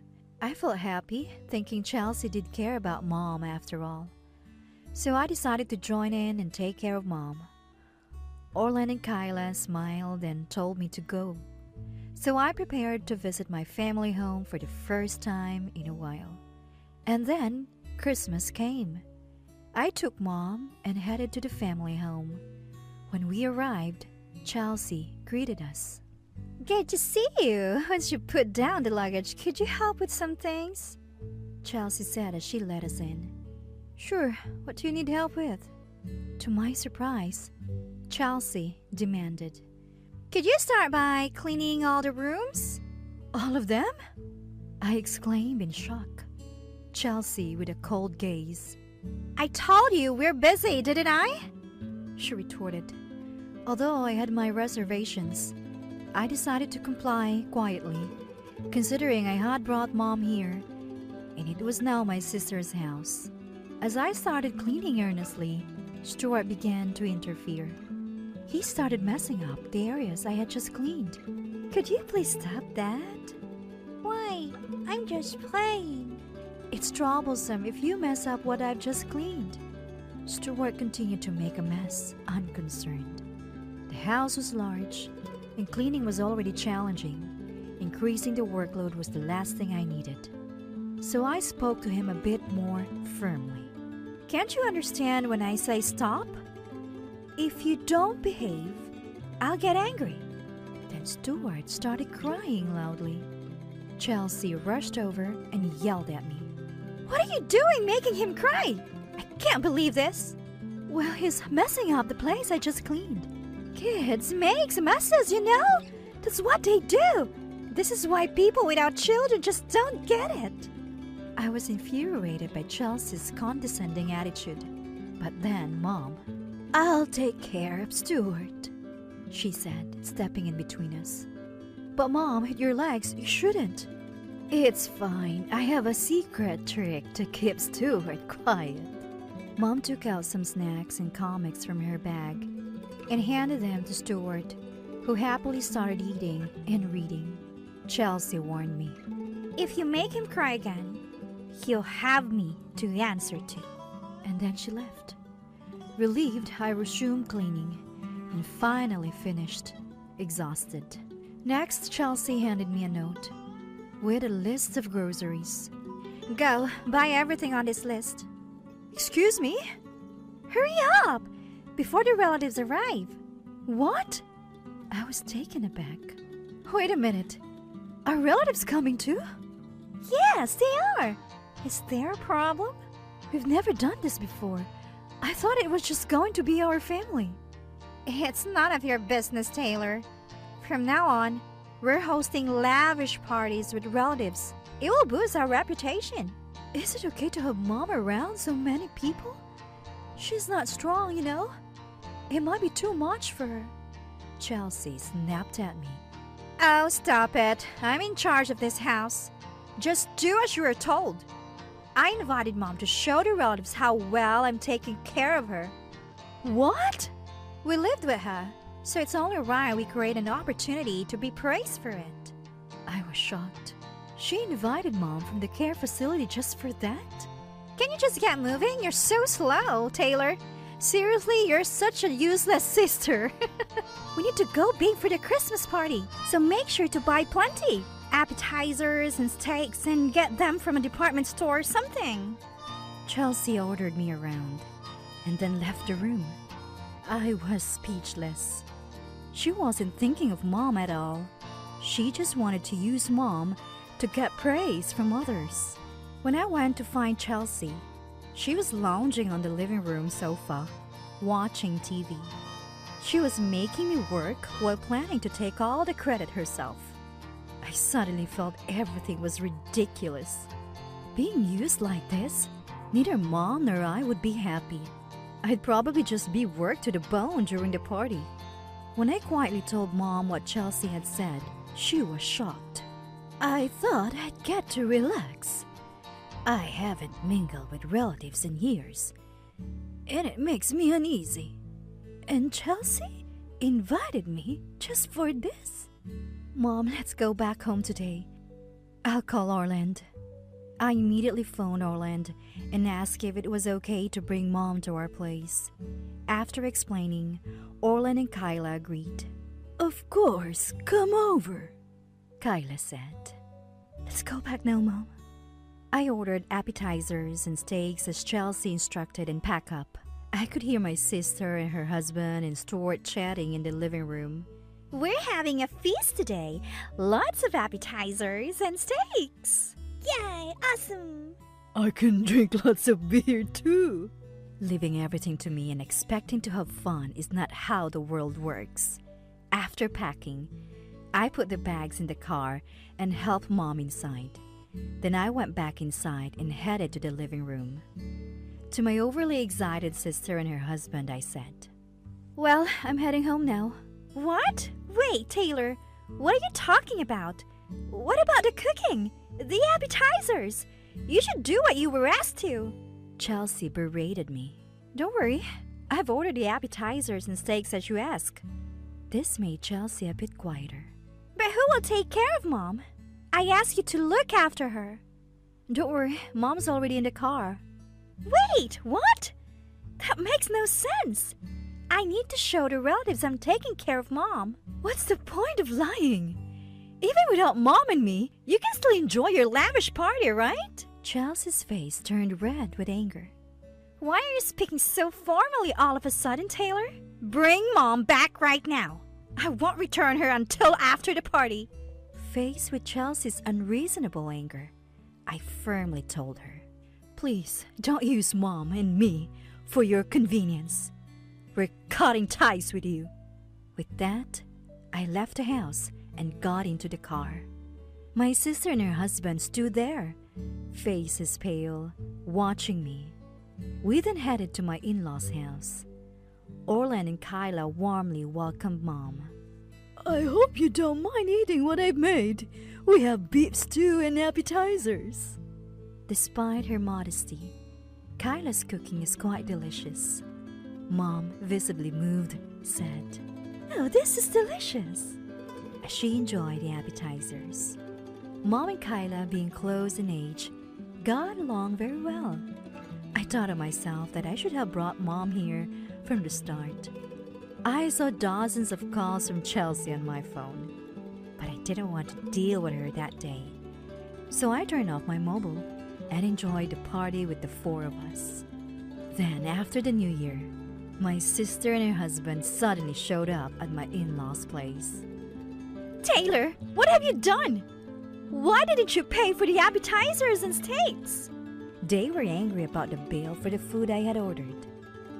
Because of you, Taylor, we had to pay a bill of $2,000. Pay us back right now. They demanded unreasonably. I calmly responded, "I only ordered because you asked me to. Since I didn't attend, I don't owe you anything, right?" Shut up! We don't want to suffer this loss. You're my sister, so you should listen to me. Chelsea was unreasonable again. Then Mom spoke up. Enough, Chelsea. You're hopeless. Taylor worked hard cleaning the house, even though you two weren't getting along. Yet you never thanked her and tried to get praise without doing anything. You should be ashamed. Even before I went to the facility, you persuaded me to let you inherit the house, promising to take care of me. But then you did nothing and dumped all the chores and childcare on me. Despite that, you're my child, and I've always loved you unconditionally. But when I hurt my legs, you quickly put me in a facility. You haven't even visited me once in almost a year. Taylor and I are done with you. We've told all the relatives and neighbors about your behavior." What? The relatives said they won't go to your place anymore. And you know how the neighbors love to gossip. Some of your old classmates live in the area too. I'm sure they know all about this soon. That's unbelievable. Don't think everything will always go your way. People who mistreat others end up being treated the same way. Maybe it's time for you to reflect on yourself, Chelsea. But we won't have anything to do with you anymore. My sister and her husband were ashen-faced. Orland then delivered the final blow. "Can you leave now? If you come back uninvited, we won't hesitate to call the police." Hearing police, they hurriedly left. The gossip of police involvement would make it impossible for them to live in that house anymore. The neighbors reportedly avoid them now. Chelsea has become reclusive, but I feel no sympathy. It's her own doing. Meanwhile, I live happily with Orland and Kyla, regularly visiting Mom at the facility. She has made many friends there and says she is happier than when she was at home. I'm committed to cherishing my family and living each day with them. Oh, you're still single? Pathetic for someone your age. I encountered my ex-husband in a fancy Chinese restaurant. His words were as sarcastic as ever, stirring irritation in me. Amidst our conversation, my sister, whom he had eloped with, appeared. Facing my ex-husband's declaration of their upcoming marriage, I couldn't help but mock him. What? You didn't tell her? I was about to drop a bombshell on my jubilant ex-husband. My name is Marie. I'm a 39-year-old housewife. I married Ken, who works in the transport industry, about 2 years ago. We met at the company where I was an office clerk. His bright and energetic demeanor left a good impression on me, and I made the first move. His friendly nature and masculine charm were what drew me to him. It was love at first sight. He reciprocated my feelings, and we married within 6 months. During our courtship, I thought he was kind and personable, but after marriage, he changed completely. It became routine for him to yell at me. At times, his behavior was dehumanizing. I never imagined married life would be this painful and difficult.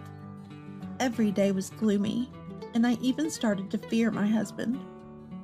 Ken was a short-distance delivery driver, not a long-haul trucker. If he had been on long trips, I might have had some respite, but his job involved delivering numerous packages to various locations daily. He'd usually be home by evening. Early in our marriage, I expressed a desire to work. I want to contribute to our finances. Working together would mean more savings, and it'll help if we have children. At that moment, he slammed his drink down on the table and began berating me. Are you saying my income isn't enough? I never meant that. His drunken rage was terrifying. As he looked ready to throw the glass at me, I hastily tried to appease him. No, that's not it. I just don't want to be a burden to you. So you think you're better than me, huh? Who do you think provides this lifestyle? Your earnings wouldn't even matter, so don't act all high and mighty. It became clear after marriage that he was paranoid and emotionally unstable, something I hadn't seen while we were dating. The thought of spending my life with him filled me with immense anxiety. Then, an event stoked these fears even more. I'm so happy Marie married my son. I worried he'd never bring home a girlfriend, let alone get married. This happened at a Christmas gathering at my parents-in-law's house. My parents-in-law were really kind people, and they also cared for me very much. When we got married, they were as happy as if we had given birth to our own child. They were genuinely kind people, especially my mother-in-law Jessica and father-in-law Daniel. They cared for me dearly. The only solace in my stifling marriage was meals with my in-laws. But even in front of them, my husband began to make a spectacle of me. It all started at that family gathering. Aren't I lucky to have such a beautiful wife? Look at mine. She's gotten so out of shape. A relative joked about his wife, who playfully retorted while pinching his belly, lightening the mood. Then my husband chimed in. What are you talking about? Marie's figure is so bad, she barely looks like a woman. Your wife is way more elegant and attractive. His unexpected and revealing remarks left me speechless. Though the male relatives told him to stop, everyone else was laughing as if it were a great joke. The only one who seemed to sense something was wrong was my father-in-law. Marie, go to the kitchen. Help Jessica with the dinner preparations there. Daniel said to me, visibly shaken. This gave me a chance to escape the scene, and I hurried to the kitchen with Jessica. Overwhelmed with grief, I broke into tears. Jessica consoled me like a mother. Daniel, on the other hand, scolded everyone for laughing and drinking, persuading them to apologize to me. Everyone apologized except for my drunken husband, who was defiant. A husband apologizing to his wife? That's why Dad is always mocked by Mom. Can't you maintain some dignity? This inexplicably led to a father-son argument. The gathering ended early, and from that day, the relationship between Daniel and my husband deteriorated. My visits to my husband's family home became almost non-existent. From then on, my life was a living hell. Deprived of my only joy, I lost all hope and grew weaker day by day. I couldn't find the energy to do household chores, and my husband would scream at me whenever he remembered that day. "You must have said something to Dad and them. You made me a laughingstock in front of everyone. How are you going to make this right?" His threatening demeanor left me in constant fear. I was emotionally exhausted. Living on the 10th floor of a condominium, I sometimes wondered if jumping off would end my misery. When one is mentally drained, rational thinking becomes impossible. And that was exactly my state. I wished he would just kill me. That's when I thought about that. It was then that my sister visited. "You haven't been in touch lately, so I got worried, Marie. You look terrible," said my sister Michelle, who is 3 years older than me and works nights. A popular figure in her job, Michelle appears much younger than her age and was a top earner at her previous workplace. It was unusual for her to visit unannounced, so I asked her why. She was in the area to check on her new shop's construction and decided to stop by on her way back. "Trouble with your husband?" Michelle and I have always been close. She was overjoyed at my wedding, crying with happiness. "I just want to disappear." "What happened?" Seeing my sister, tears welled up in my eyes as I shared my suffering. The daily harassment from my husband, living in a tortuous prison, thinking about ending it all. Hearing all this, Michelle was furious and wanted to confront my husband immediately. But the thought of what would happen to me if she did was terrifying. I begged her through tears not to do it. Seeing my state, Michelle calmed down and started pondering a solution. After a moment of silence, an idea seemed to strike her. She whispered something in my ear with a bright expression. Shocked, I asked her if she was serious. "Can you really do that?" "Who do you think I am?" She was brimming with confidence. Though it seemed like something Michelle could do, the risk, if it were discovered, made me anxious. "Don't you want to break free from here?" Seeing my hesitation, Michelle became serious, ultimately leaving the decision up to me. Hearing her words, I made up my mind and agreed to her plan. I decided to go along with my sister's plan. From that day, she started visiting daily. "People who harass others usually want to look good in public. If I'm here, he can't do anything strange to you." And so, for several months, until her shop was ready, my sister stopped by every day. At first, my husband seemed uneasy, but he gradually warmed up to her as they drank together daily. My sister would get him drunk and stay until he fell asleep. "Since you're always here for a fun drink, why not stay over once in a while?" my now fond husband suggested. When she tried to leave, he'd act childishly, refusing to let her go, a side of him I'd never seen. But she always declined. "I'll come again tomorrow," she'd say with a graceful face. For my husband, these moments with my sister were like a dream. He was completely charmed by her, paying no attention to me anymore. Then, when my sister's shop was about to reopen, a crisis occurred. "I'm divorcing you," my husband suddenly declared. Naturally, I was shocked and demanded an explanation. "Why divorce all of a sudden?" "I've found someone I care about more than you. I'll be happy with her. This is the end for us. Leave the house." His selfish reasons were unacceptable to me, and I refused to agree to the divorce. But he was prepared for that, coldly stating he'd involve a lawyer. Later, during a discussion with a lawyer present, he continued his unbelievable tirade. "Is money all you want? How much do you need? Just name your price and let's end this." He was clear about his lack of love for me. Willing to pay to get rid of our marriage, his words dripping with annoyance. The lawyer, seemingly uncomfortable, showed me documents about standard settlements, looking at me with concern. So you have no love left for me. I guess your heart is with... Realizing who he had in mind, I hung my head. Understanding resistance was futile, and accepting the divorce terms. Fine, I'll ask for $30,000. It was a sum usually not granted without infidelity. But he didn't hesitate, likely thinking he could easily earn it back. He rejoiced at the thought of an uncomplicated divorce, unaware of the true situation. I watched him with a meaningful, cunning smile.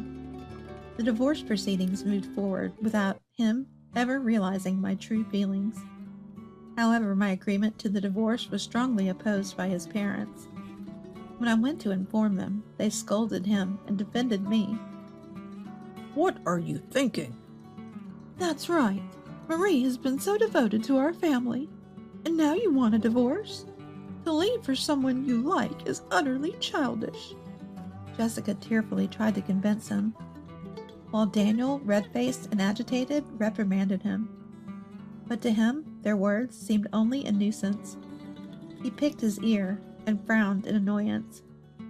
What does it matter if Marie agrees to it? That's only because you pushed her into it with a lawyer. It was clear they didn't want the divorce. They truly cared for me like their own child, and the thought of us parting saddened them. Their pleas echoed my guilt for betraying them. I loved them too, and wished I could have remained their daughter. If my husband hadn't turned out this way, perhaps I could have had a happy life with them. Regret was all I felt, and tears involuntarily spilled from my eyes. Really, they're so annoying. I'm done with you, Marie. I'm going to marry someone important and be happy. No more complaints. My husband, infuriated by my parents-in-law's words, began to shout and defy them. Of course, they would never approve of such a marriage, and my husband was told off on the spot. Thus, he left his parents' home and eloped with the woman he loved, finalizing our divorce. Half a year later, I was at a fancy Chinese restaurant, enjoying a meal with my parents when it happened. Isn't that Marie? It was my ex-husband who called out to me as I stepped out to make a phone call. It's been a while. You're still alive, huh? His usual condescending tone distorted my face involuntarily. I must have been glaring at him with a furrowed brow. What's with that face? If you have something to say, say it. Even in public, he looked down on me with a cold stare, though he didn't yell. I turned my face away, holding back my anger. You can't even stand up for yourself. But you've gotten bolder, huh? Have you found a boyfriend or two since then? My provocative attitude seemed funny to him, and he laughed mockingly. This insensitivity was something I came to know only after marrying him. I hated myself for not realizing it sooner. It doesn't matter to you anymore. Even though I didn't answer, he presumptuously decided I had no lover, taunting me continuously. He let out a mocking laugh as he continued to provoke me. Oh, still single. Pitiful for someone your age.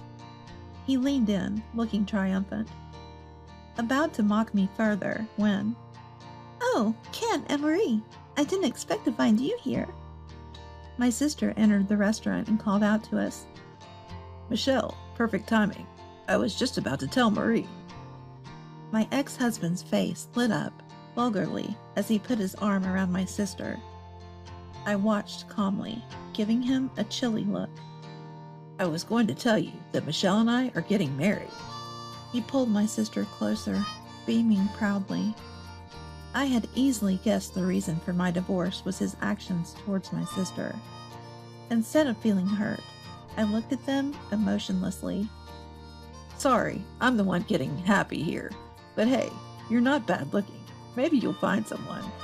I'm off to build a happy home with my girlfriend. He was about to continue when... Sorry, Ken. I can't marry you. My sister gently brushed off his hand and spoke cheerfully. Confused, he stared at her, not understanding the situation. Actually, I never had any feelings for you. Wait, what do you mean? He couldn't grasp what was happening. I mockingly echoed in feigned surprise. Oh, you didn't know? What do you mean, didn't know? Michelle seducing you was all a scheme between Michelle and me, all to get you to divorce me. I walked beside my sister and we exchanged smiles, looking at each other. My ex-husband looked on, unable to comprehend, clearly confused. Play acting? Huh? Thanks to Michelle's seduction, I got a good amount of compensation from you and a divorce. I am truly grateful. During the divorce, I obviously got half of our assets, which meant $30,000 plus $25,000 of our savings came to me. Refusing the divorce that day was all part of the act, a scheme orchestrated by Michelle to get money from him. Michelle told me to make sure I got all the money I could from you. I desperately wanted the divorce, but agreeing too quickly might have aroused suspicion, so I played along. There's no way Michelle would say such a thing. My ex-husband couldn't accept the truth and kept denying my words. I tilted my head, feigning confusion. Michelle is going to marry me. She wouldn't say such terrible things. To take such business talk seriously, I was merely entertaining a client as part of my job.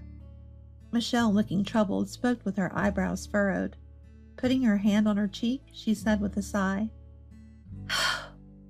I was only entertaining you as a client. I never had any feelings for you. Sorry for getting your hopes up. You mean you've been deceiving me all this time? For half a year? You were a good customer. You were the top spender in my shop. So prideful, always striving to match what others spent. It was quite adorable. Michelle spoke with a mocking laugh. My ex-husband, completely fooled by her act, shouted in the restaurant. So everything about wanting to be with me and asking me to leave Marie was all a lie? Of course. Who would want to be with a man who harasses others? What? Michelle's sharp words angered him further, and he became visibly agitated. I cautiously watched their exchange, touching my mobile phone discreetly. It was hard to make you fall for me, but your simplicity helped. I couldn't leave my husband, you know. In reality, Michelle was already married, her husband working as a bodyguard. She had persuaded my ex-husband to leave me, claiming she was getting a divorce too. For my ex-husband, who had little experience with romance, her pursuit was a delight. A sense of superiority in stealing her from someone else. So all that about taking time with the divorce was? Of course, a lie. My husband and I are perfectly happy. At that moment, a man appeared from behind, approaching with a smile. Nice to meet you. My wife has told me a lot about you. Incredible. This is my husband, Steve. I invited you here today to introduce you. Michelle, arm in arm with her husband, Steve, smiled brightly, showing off their happiness to my ex-husband. He turned pale, his face a mix of anger and sadness. It's a shame you wasted half a year. Disowned by your family, and now with nowhere to go? Really pitiful. As I whispered these words, my ex-husband, overwhelmed, reached out to grab my collar in frustration. But Steve skillfully stopped him, treating him like a child. What do you know about my feelings? This year I spent pursuing her. Do you understand that? I don't want to understand. You dare to talk high and mighty after playing with people's lives? Do you know how much pain you caused me?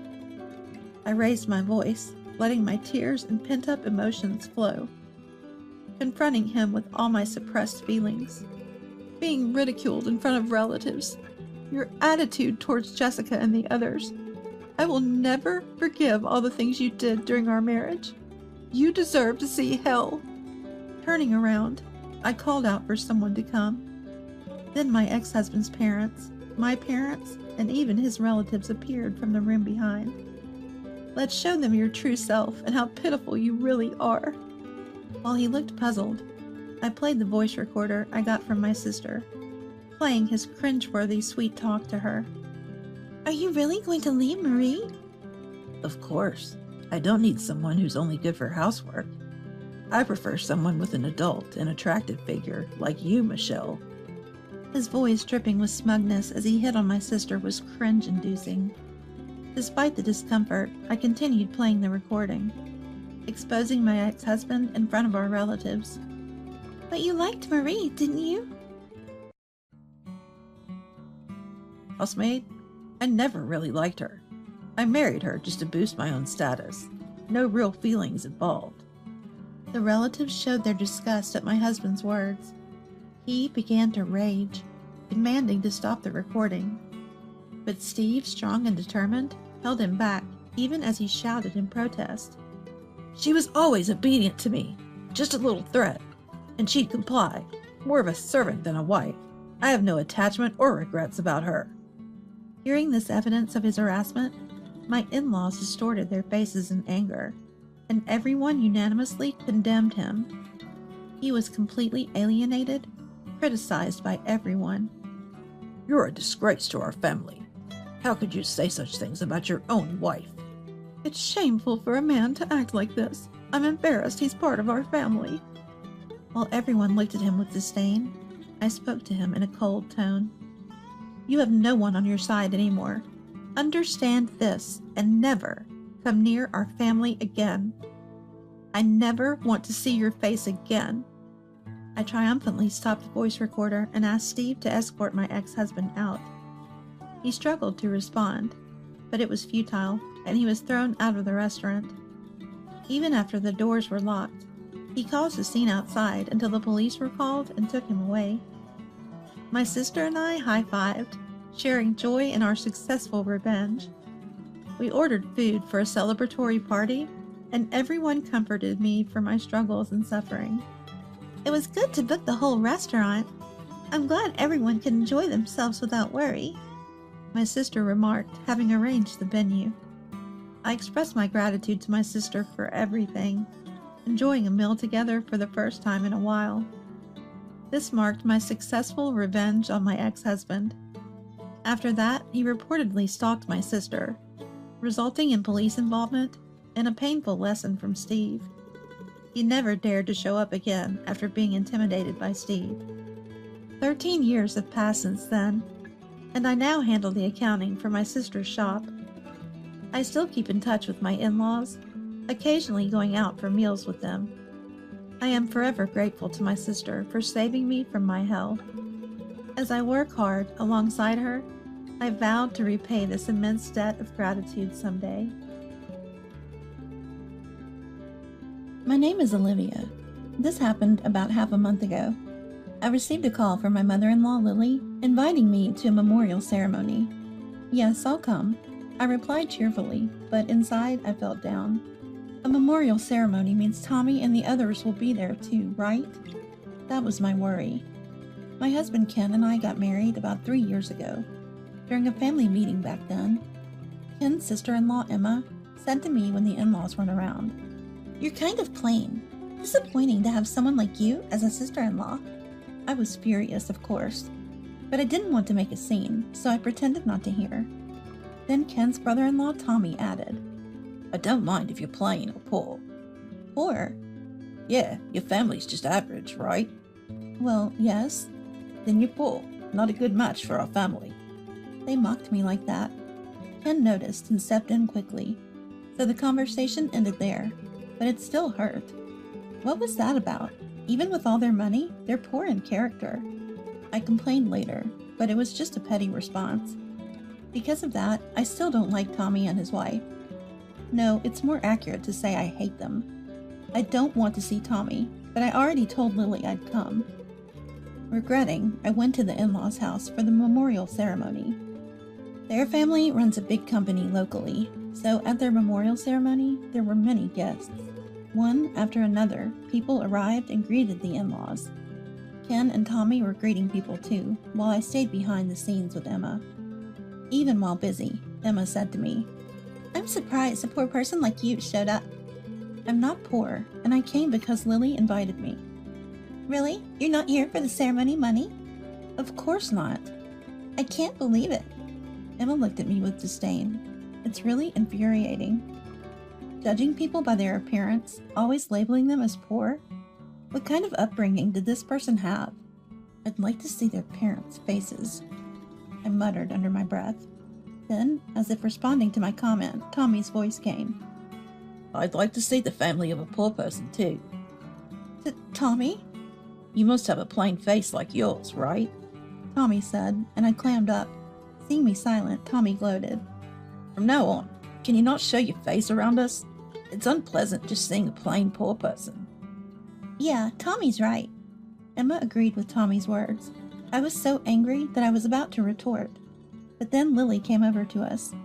What's going on? I could hear voices from over there. No, Lily, it's nothing. Emma hastily covered up. Lily looked at me with concern. Olivia, you don't look well. Are you okay? Oh yes, I'm just a little tired.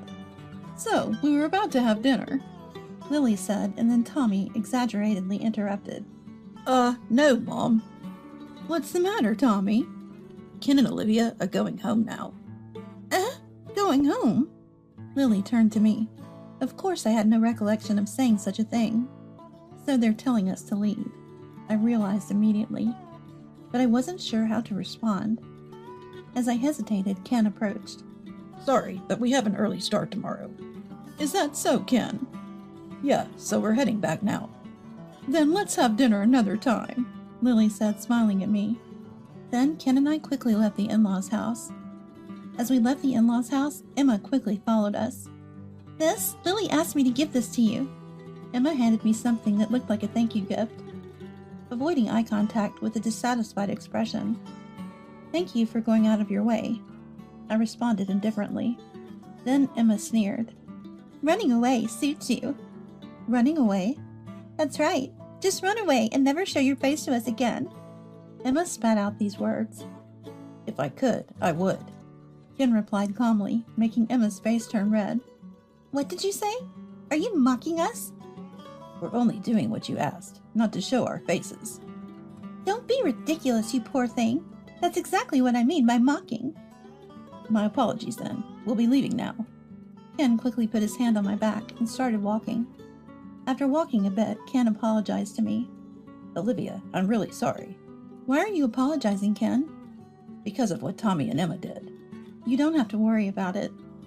But I feel responsible for you being called poor because of me. Ken sighed deeply. It's been a while since I've seen Ken this downcast, maybe since the day we first met. That thought brought back memories of our first meeting. I met Ken when I was a university student. At that time, I was in the midst of job hunting. Hearing about a second round of recruitment at a local Boston company, I rushed onto a rush-hour train for an interview. Then I made a big mistake. It happened when the train arrived at the station. Trying to get off, I was pushed by the crowd and dropped the envelope I was carrying. Oh no, my resume is in there. I reached out to pick it up, but lost it in the crowd. Where did it go? As the crowd thinned, I frantically started searching for the envelope. While looking around, I suddenly heard a voice from behind. Excuse me, are you looking for this? I turned around to see a man holding the envelope containing my resume. That's it! I lunged for the envelope, but it was wrinkled and had footprints on it. No, my resume is inside. They won't read it now, it's ruined. Just as I thought that, the man who picked up the envelope said, What's inside? Oh, it's my resume. I was going for an interview, but it's okay now. Sorry I stepped on it. No, it's my fault for dropping it. We both felt down. There was no time to rewrite it now. I decided to give up, thinking it wasn't meant to be. I took the dirty envelope, ready to go home. But the man, seeing me about to leave, said, It's too early to give up. I'll go with you and apologize. But, which company's interview is it? If I know the company, I can help guide you. The company I'm going to is... I told him about the company I was headed to. The man's expression brightened instantly. Then it's all right. But with this resume? It's fine. Dad won't mind something like this, he said with a smile. This man was my now husband, Ken. The company I was headed to for the interview was, in fact, Ken's family's business. Afterward, I went to the company with Ken, and he explained the situation to his father, Sam. I managed to have the interview successfully and got the job. Ken was kind to me after I joined the company, and we started dating. That leads to us getting married about 3 years ago. Thinking back, he was even more upset than me at that time. Remembering all this, I couldn't help but smile. Ken, unaware of my thoughts, continued with a downcast expression. It's my fault, isn't it? I left the company a year ago. What do you mean? Remember, I left Dad's company a year ago. That's why Tommy and the others are acting up. I'm really sorry. Ken apologized, looking guilty. Tommy and the others had been mocking me since we first met, but their taunts were directed only at me. Ken never received any bad remarks before, but that changed a year ago with his resignation. Ken, having graduated from university, worked at Sam's company. He was one of the heirs apparent, holding a fairly high position.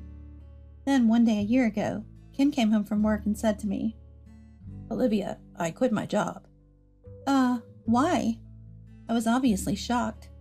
With a normal company, there could be various reasons, like downsizing due to poor performance. But Ken worked at Sam's company. Even if he had made a mistake, it's hard to imagine him being fired on the spot. It's more likely that people would have tried to downplay the issue. Yet without any warning, Ken quit. Confused, I asked him again, why did you quit? There were various things. Tommy or Sam? No, well, it's a bit. Ken hesitated. It seemed like a difficult topic for him to bring up. Then it can't be helped. I sighed. Then I told Ken. Got it. Do you have another job lined up? Olivia, aren't you angry? Why would I be? Your husband just quit his job on his own. Normally, this is where divorce comes up. What? What are you talking about? Well, because there'll be no salary. Listen, I didn't marry money. I married you. Do you understand? Yeah. Money's important, but it's not everything, right? That's true, but... Let's take this opportunity to show Tommy and the others that we can be happy without money. After I said that, Ken suddenly looked down. With tears in his eyes, he kept his head bowed. Sorry, Olivia, and thank you. All right, then starting tomorrow, we'll work hard on living frugally. Thus, Ken left Sam's company. Afterward, he switched to a cleaning company that had a contract with Sam's company. It was owned by an acquaintance of Sam's, but that was it. Ken's salary was typical for a mid-career hire, and his work was the same as other employees. It involved dirty jobs and overtime. It must have been tough for Ken, who was used to intellectual work. Still, he never complained and kept working. Of course, I did everything I could, too. I started part-time at a grocery store and suggested moving to a cheaper apartment. I focused on cooking economical meals and avoided luxury items. We tried our best to live happily on a small income, but Tommy didn't care about that. Seeing our reduced income, he mocked Ken like this. Dragged down by a poor person. Now you're officially a poor couple. Congratulations. Moreover, Emma said to me, You moved to a moldy apartment, right? It's not moldy. You don't have to pretend. I'll give you a housewarming gift. A housewarming gift? Yes, this. Emma handed me insecticide and disinfectant wipes. Seeing my grimace, Emma said, You'll need a lot of these, right? Your old apartment must be full of pests. Thank you. I responded with sarcasm, but Emma just smiled maliciously. No need to thank me. It's the richest duty to give to the poor. I see. I could only respond coldly. So Tommy and Emma began to belittle not only me, but also Ken. But I might be reaching my limit. I sighed. Then Ken gently hugged me.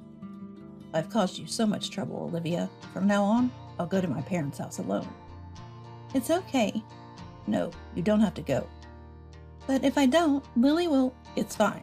I'll say you're not feeling well or something. I'll make excuses. Okay, thank you, Ken. After this conversation, I decided that the memorial ceremony at the in-laws' house would be my last visit. However, the decision to avoid the in-laws' house was something Ken and I made together. The in-laws knew nothing about it, so they kept inviting us over. But each time I made excuses not to attend. It seemed like the in-laws were worried about me, but there was nothing I could do. Meanwhile, Tommy and Emma were floating. They bragged to employees and acquaintances that the house and company were now theirs. It was frustrating, to say the least. Still, I didn't have the right to correct them. Even when I heard such stories from people at Sam's company, All I could do was let them pass by. Then one day, I got a call from Lily after a long time. Olivia, how's your health? Oh, well. Having used health issues as an excuse to stay away from the in-laws' house, I could only give a vague response. Sensing my situation, Lily hesitantly asked, Actually, we're planning a family trip. A family trip? The husband got invited by a luxury hotel. They said, please come with your family. I thought about how different it is for wealthy families when Lily continued with concern. So I thought it would be good for you, Olivia, and I booked for the whole family. For me? You haven't been coming to the house recently because you've been feeling unwell. I thought you could relax there. They even have a pool. I was moved to tears by Lily's thoughtfulness. Moreover, Lily shared a secret episode with me. Hearing that, I'll go, I immediately said. But after hanging up, I felt a bit of regret. I might cause trouble with Tommy and Emma and inconvenience the in-laws. The thought made me hesitant. Still, having committed to going, I had to be prepared. When Ken came home, I told him the situation, and we decided to go on the family trip. On the day of the trip, as we arrived at the meeting point at the station, Tommy and Emma were already waiting. Emma spotted us and approached briskly. Why did you come, you poor thing? As a son's wife and an outsider? Could you not act like you're part of the family? If I, as a son's wife, am not family, then Emma, you also are a son's wife, so you are not either, right? What? I'm the wife of the eldest son. I'm the family who'll bear the important heir. Her self-serving logic was exasperating. While this was happening, Lily and Sam arrived. Lily immediately came over to me. It's been a while, Olivia. It has been. Nice to see you. I'm glad you're looking well. Enjoy the trip. I will. I glanced at Emma, who seemed quite frustrated, internally saying, serves you right, to myself. I followed Lily towards Sam. We then took a train to a high-end hotel in a famous tourist area. As we walked through a street lined with souvenir shops, Lily said, There's a store my husband and I want to visit. Could you go ahead to the hotel? Sure, I can take care of your bags. Emma volunteered like a child. Oh, thank you. Then I'll leave it to you. Lily said this and went off somewhere with Sam. As soon as the in-laws were out of sight, Emma started complaining to me. Can't you just go back even now? Why should I? Because I don't want to travel with a poor person.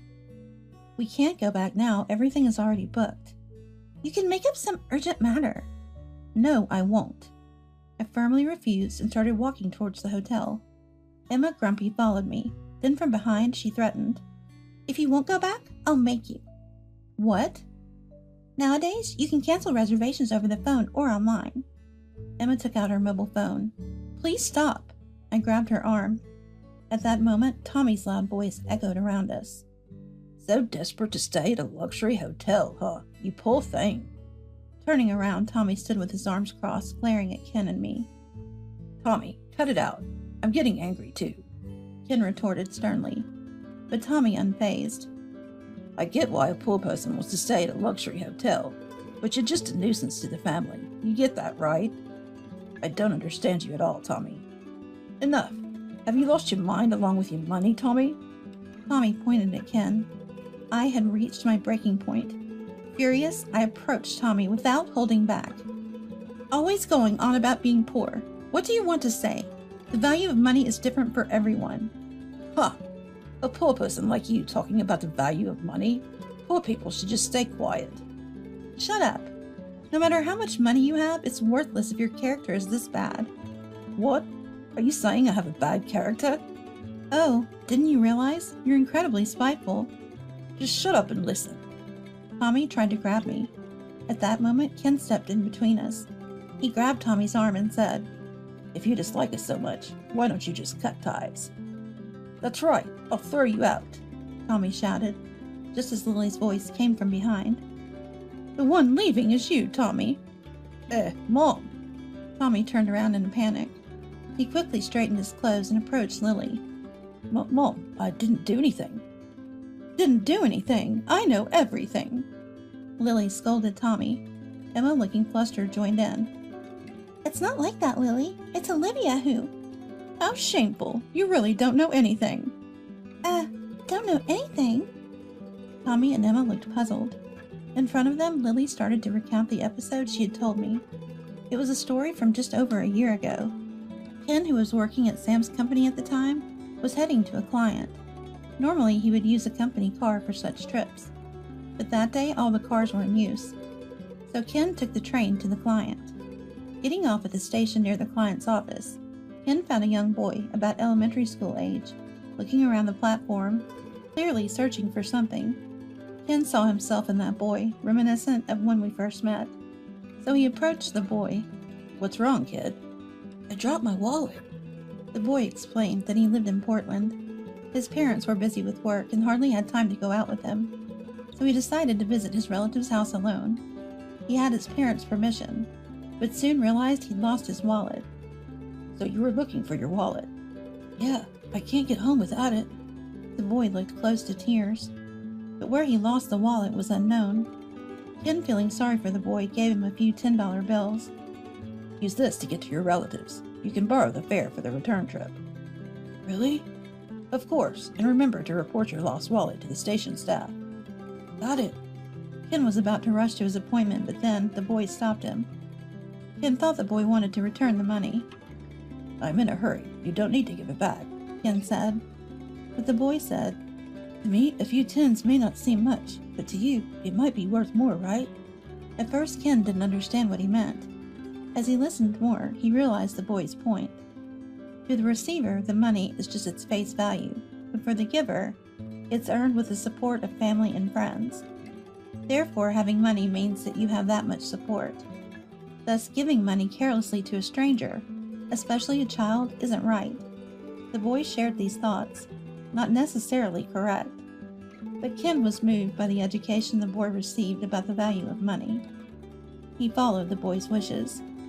Eventually, the boy, insisting on returning the money, took Ken to his relative's house. There, the relatives thanked Ken and returned the money. By then, Ken was late for his appointment. The client was understanding, but someone didn't accept this. The person who didn't accept this was Tommy. Without listening to any reasons, he said, "Unacceptable. Tardiness is tardiness. Take responsibility." "All right, Tommy, I'll resign." And so Ken left the company. Lily concluded the story. "The child insisted on expressing his gratitude and invited us to the hotel." "Wait, so staying at the luxury hotel is because—" Emma turned to Ken with a look of surprise. Lily nodded. "Yes, he wanted to return the favor by offering his service." "But he never mentioned such a thing." Tommy snapped at Lily. Lily glared back. "You just didn't listen to the story." But, be quiet. More importantly, Sam has something to say to you." Lily turned, revealing Sam standing behind her. Sam approached with a stern face, showing Tommy a stack of documents. "Do you know what this is, Tommy?" "Dad, is this from accounting?" "Yes, there were many oddities, so I had it investigated." "Oddities?" Tommy's face filled with anxiety. I realized what was coming next. Ah, Tommy had done something wrong. Soon, Sam's angry voice filled the air. "Tommy, you've been embezzling company funds." "That was my money. No, it's different, Dad." "What's different? The investigation results are in." But... Enough, no excuses. If you make excuses, I'll file a criminal complaint. Do you understand? Ugh. Tommy collapsed to the ground, speechless. Sam then turned to Emma. "Emma, you're complicit, aren't you?" "No, I didn't." "Buying up luxury brands, it seems." When Sam said that, Lily pulled out a stack of receipts from her bag. Showing them one by one, she said to Emma, "I got copies from your favorite stores. You've been living quite comfortably, haven't you?" "No, that's not true, Lily." "What's not true? They're all in your name." But this is my..." "Paid for with company money, right? Be prepared for a lawsuit for damages." Lily smiled, her gentle tone somewhat more intimidating. Emma, trembling with anger, turned to Tommy. "It's all Tommy's fault, everything." "Don't blame me. It's because of your spending." "Shut up. You're useless to me now." "Why?" "You're getting fired for misusing company funds. I have no use for a poor man." "What? That's my line. I don't need you. We're getting a divorce." After that, Tommy and Emma were sued by Sam for damages. Although criminal charges were not pursued, Tommy was kicked out of the house. Additionally, due to misconduct, he was fired from the company. Now he's working at a construction site from dawn to dusk to pay back the compensation demanded by Sam. Meanwhile, Emma divorced Tommy. Unable to pay the damages after the divorce, she turned to her parents, who quickly paid Sam. However, they were strict with Emma. They demanded she repay the money they spent. Left with no choices, Emma started working at a club. But without a steady clientele and struggling even to buy makeup, she became impoverished. She's now known as a poor person in her circles, living days filled with regret. As for Ken, he reunited with the child at the luxury hotel. When we greeted him, the boy thanked his parents for raising him to be praiseworthy. He's now striving to take over the family business as a way of giving back. He encouraged Ken to keep striving too. Hearing this, Ken nodded firmly. Later, persuaded by Sam, Kim rejoined Sam's company. He's now working hard to be Sam's successor. I too am making an effort to continue supporting Ken in his endeavors. I'm Natalie, almost 60 years old. I have 3 kids, all grown up now, and 2 of them are married. My husband passed away in a car accident when I was 50. I was in the accident too and survived, but I lost my sight in both eyes. Luckily, my kids were adults by then. They helped a lot with everything around me until I got used to my new life. Now, my eldest son, Jack, and his wife, Brooklyn, live close by. They built their own house near mine and come to check on me from time to time. They offered to live with me, but I refused. I didn't want to be a burden on Brooklyn or make her feel uncomfortable. The house where we all lived together was too big for just me, especially with 2 floors.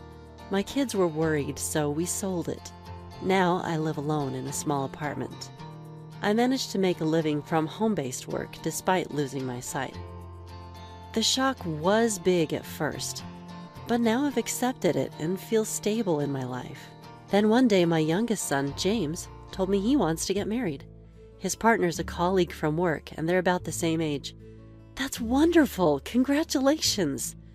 I was thrilled, even though it was a phone call. I wanted to hug him and celebrate, but I kept my voice calm.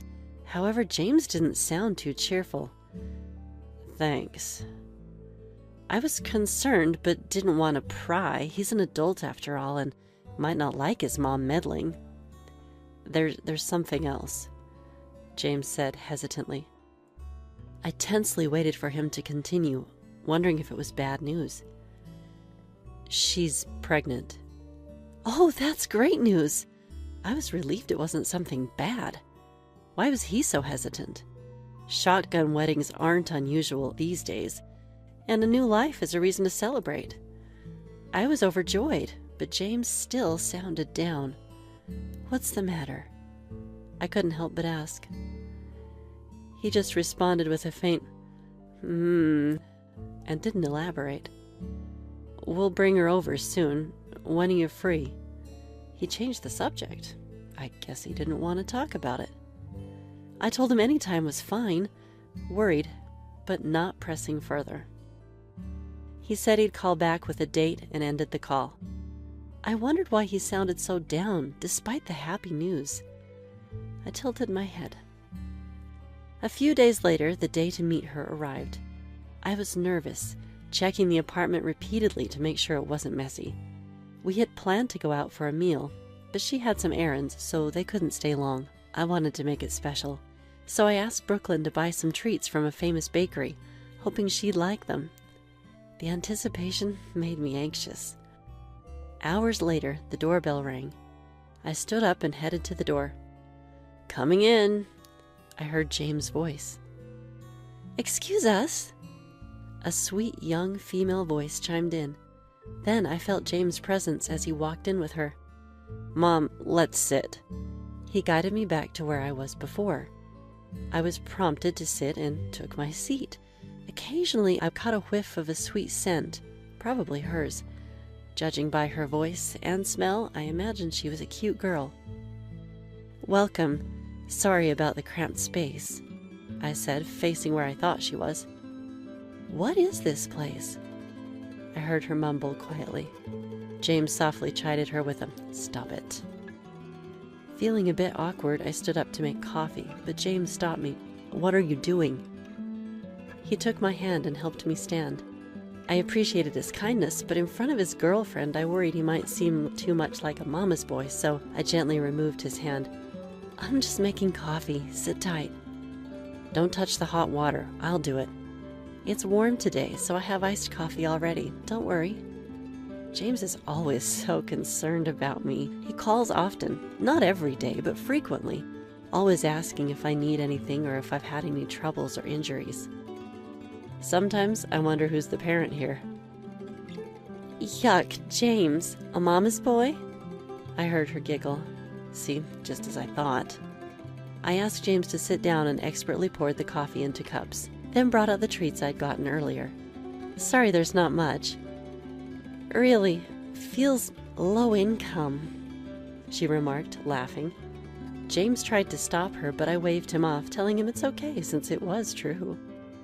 "Nice to meet you. I'm Madison," she said after a bit of laughter, finally calming down. I responded in kind. "Nice to meet you. I'm Natalie, James' mom." "Just the name sounds fancy." Madison burst out laughing again when I introduced myself. James scolded her more seriously, but it didn't seem to affect her. She continued making snide remarks, but I didn't let them bother me. Eventually, James, reaching his limit of frustration, left with Madison less than an hour after they arrived. He later apologized, but I reassured him that I wasn't upset, which seemed to calm him down. While it would be a lie to say I wasn't hurt at all at my age, I'm not about to dwell on every word from a young woman. Maybe it's just the difference in life experiences. Having gone through so much, I'm not easily upset by words like those. A few days later, James mentioned wanting to have a Meet the Families event. It makes sense since they're getting married and will become one big family. I agreed to the meet, but James seemed reluctant. "If you don't want to, it's okay to say no. After last time, I understand." James let out a heavy sigh in front of me. I couldn't help but laugh. "What are you saying? Don't worry about me. I'm not the kind of mom who gets down over words like that." "Maybe, but it's me who doesn't want to." I could almost picture his moody expression. I wondered what he was so averse to. I wish James wouldn't worry so much, given I'm okay. But maybe it's tough for him, being such a caring son. How about asking Jack to come along in Dad's place? He's good at handling these situations, and with Jack there, things won't get awkward. Jack, being a young CEO, is quite capable. He's good at communication, dealing with many adults, and could smooth things over if James gets upset again. Jack, huh? Yeah, maybe I should ask him. Don't want to leave you alone, Mom. James seemed okay with bringing Jack, so I called him to come to the Meet the Families. With Jack there, I wouldn't have any trouble getting around. Jack was also looking forward to meeting James' girlfriend and her parents. Jack had taken time off work for the meet, but an urgent matter came up, so he had to join us later at the restaurant. Brooklyn dropped me off at the restaurant, and I managed to arrive safely. She hurried to get Jack there too, but I told her there was no need to rush. Waiting outside, James took my hand and led me into the restaurant. The restaurant was quiet, with faint music playing in the background. It smelled like a fine dining establishment. We've got a private room set up. Madison's parents are already here, James informed me while guiding me.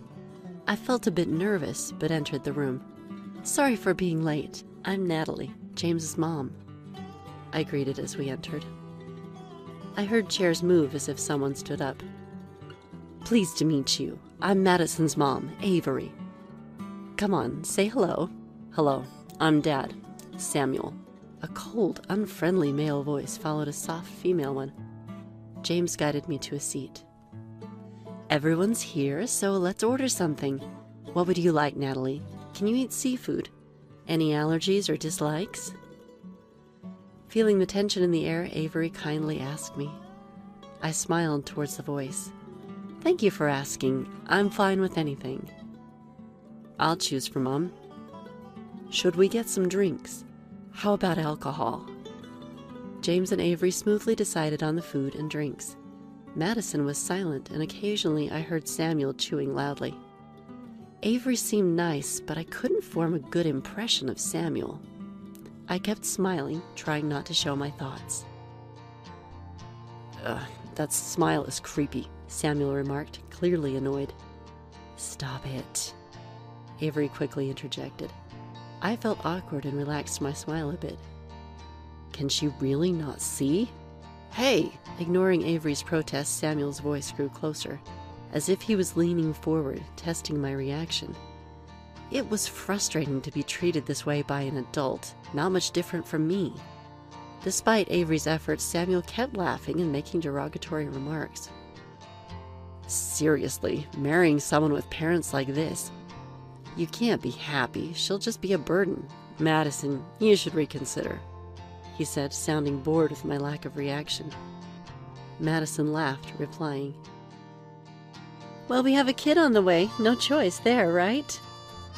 Fortunately, James isn't a low income like you, but an elite from a famous company, so Madison won't have any troubles there, Samuel continued, laughing heartily.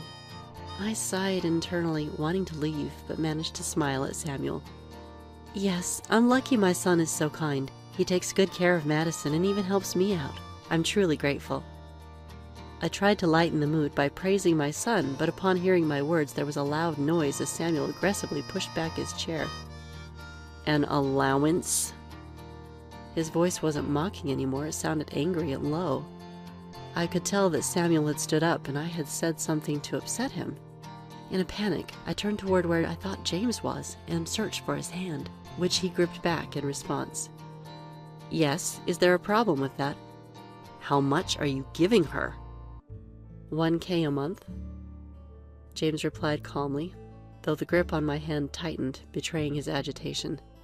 This old lady living on a pension is just a burden to your girlfriend. Stop wasting money on her. No more allowances. Living on a pension? I'm not old enough to even receive one yet. As I thought this, my anxiety grew. I feared that James' marriage could be ruined because of me. That I was causing him distress right now. Really? $1,000? You've never even bought me a bag. Madison chimed in, sounding dissatisfied. The allowance isn't stopping. It's my way of giving back a little to Mom for raising me.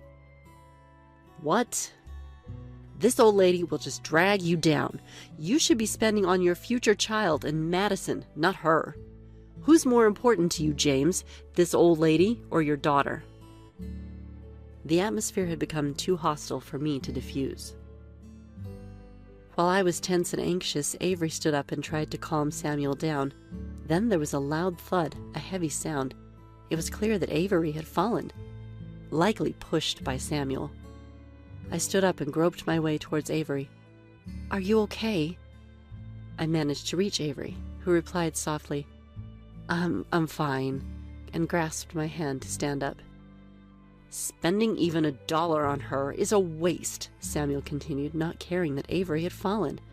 Avery kept apologizing to me.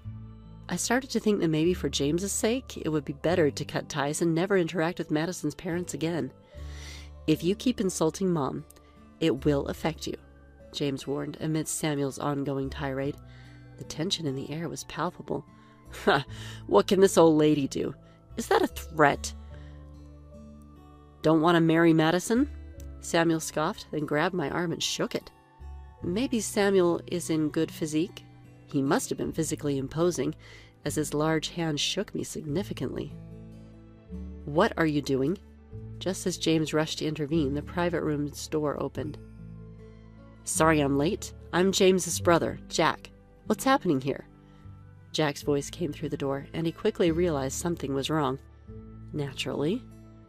Avery on the floor, Samuel gripping my arm, me reaching upwards, and James trying to stop him.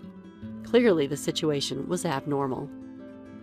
Hey, what are you doing grabbing someone's mom like that? Jack immediately came over and urged Samuel to let go. Samuel released his grip.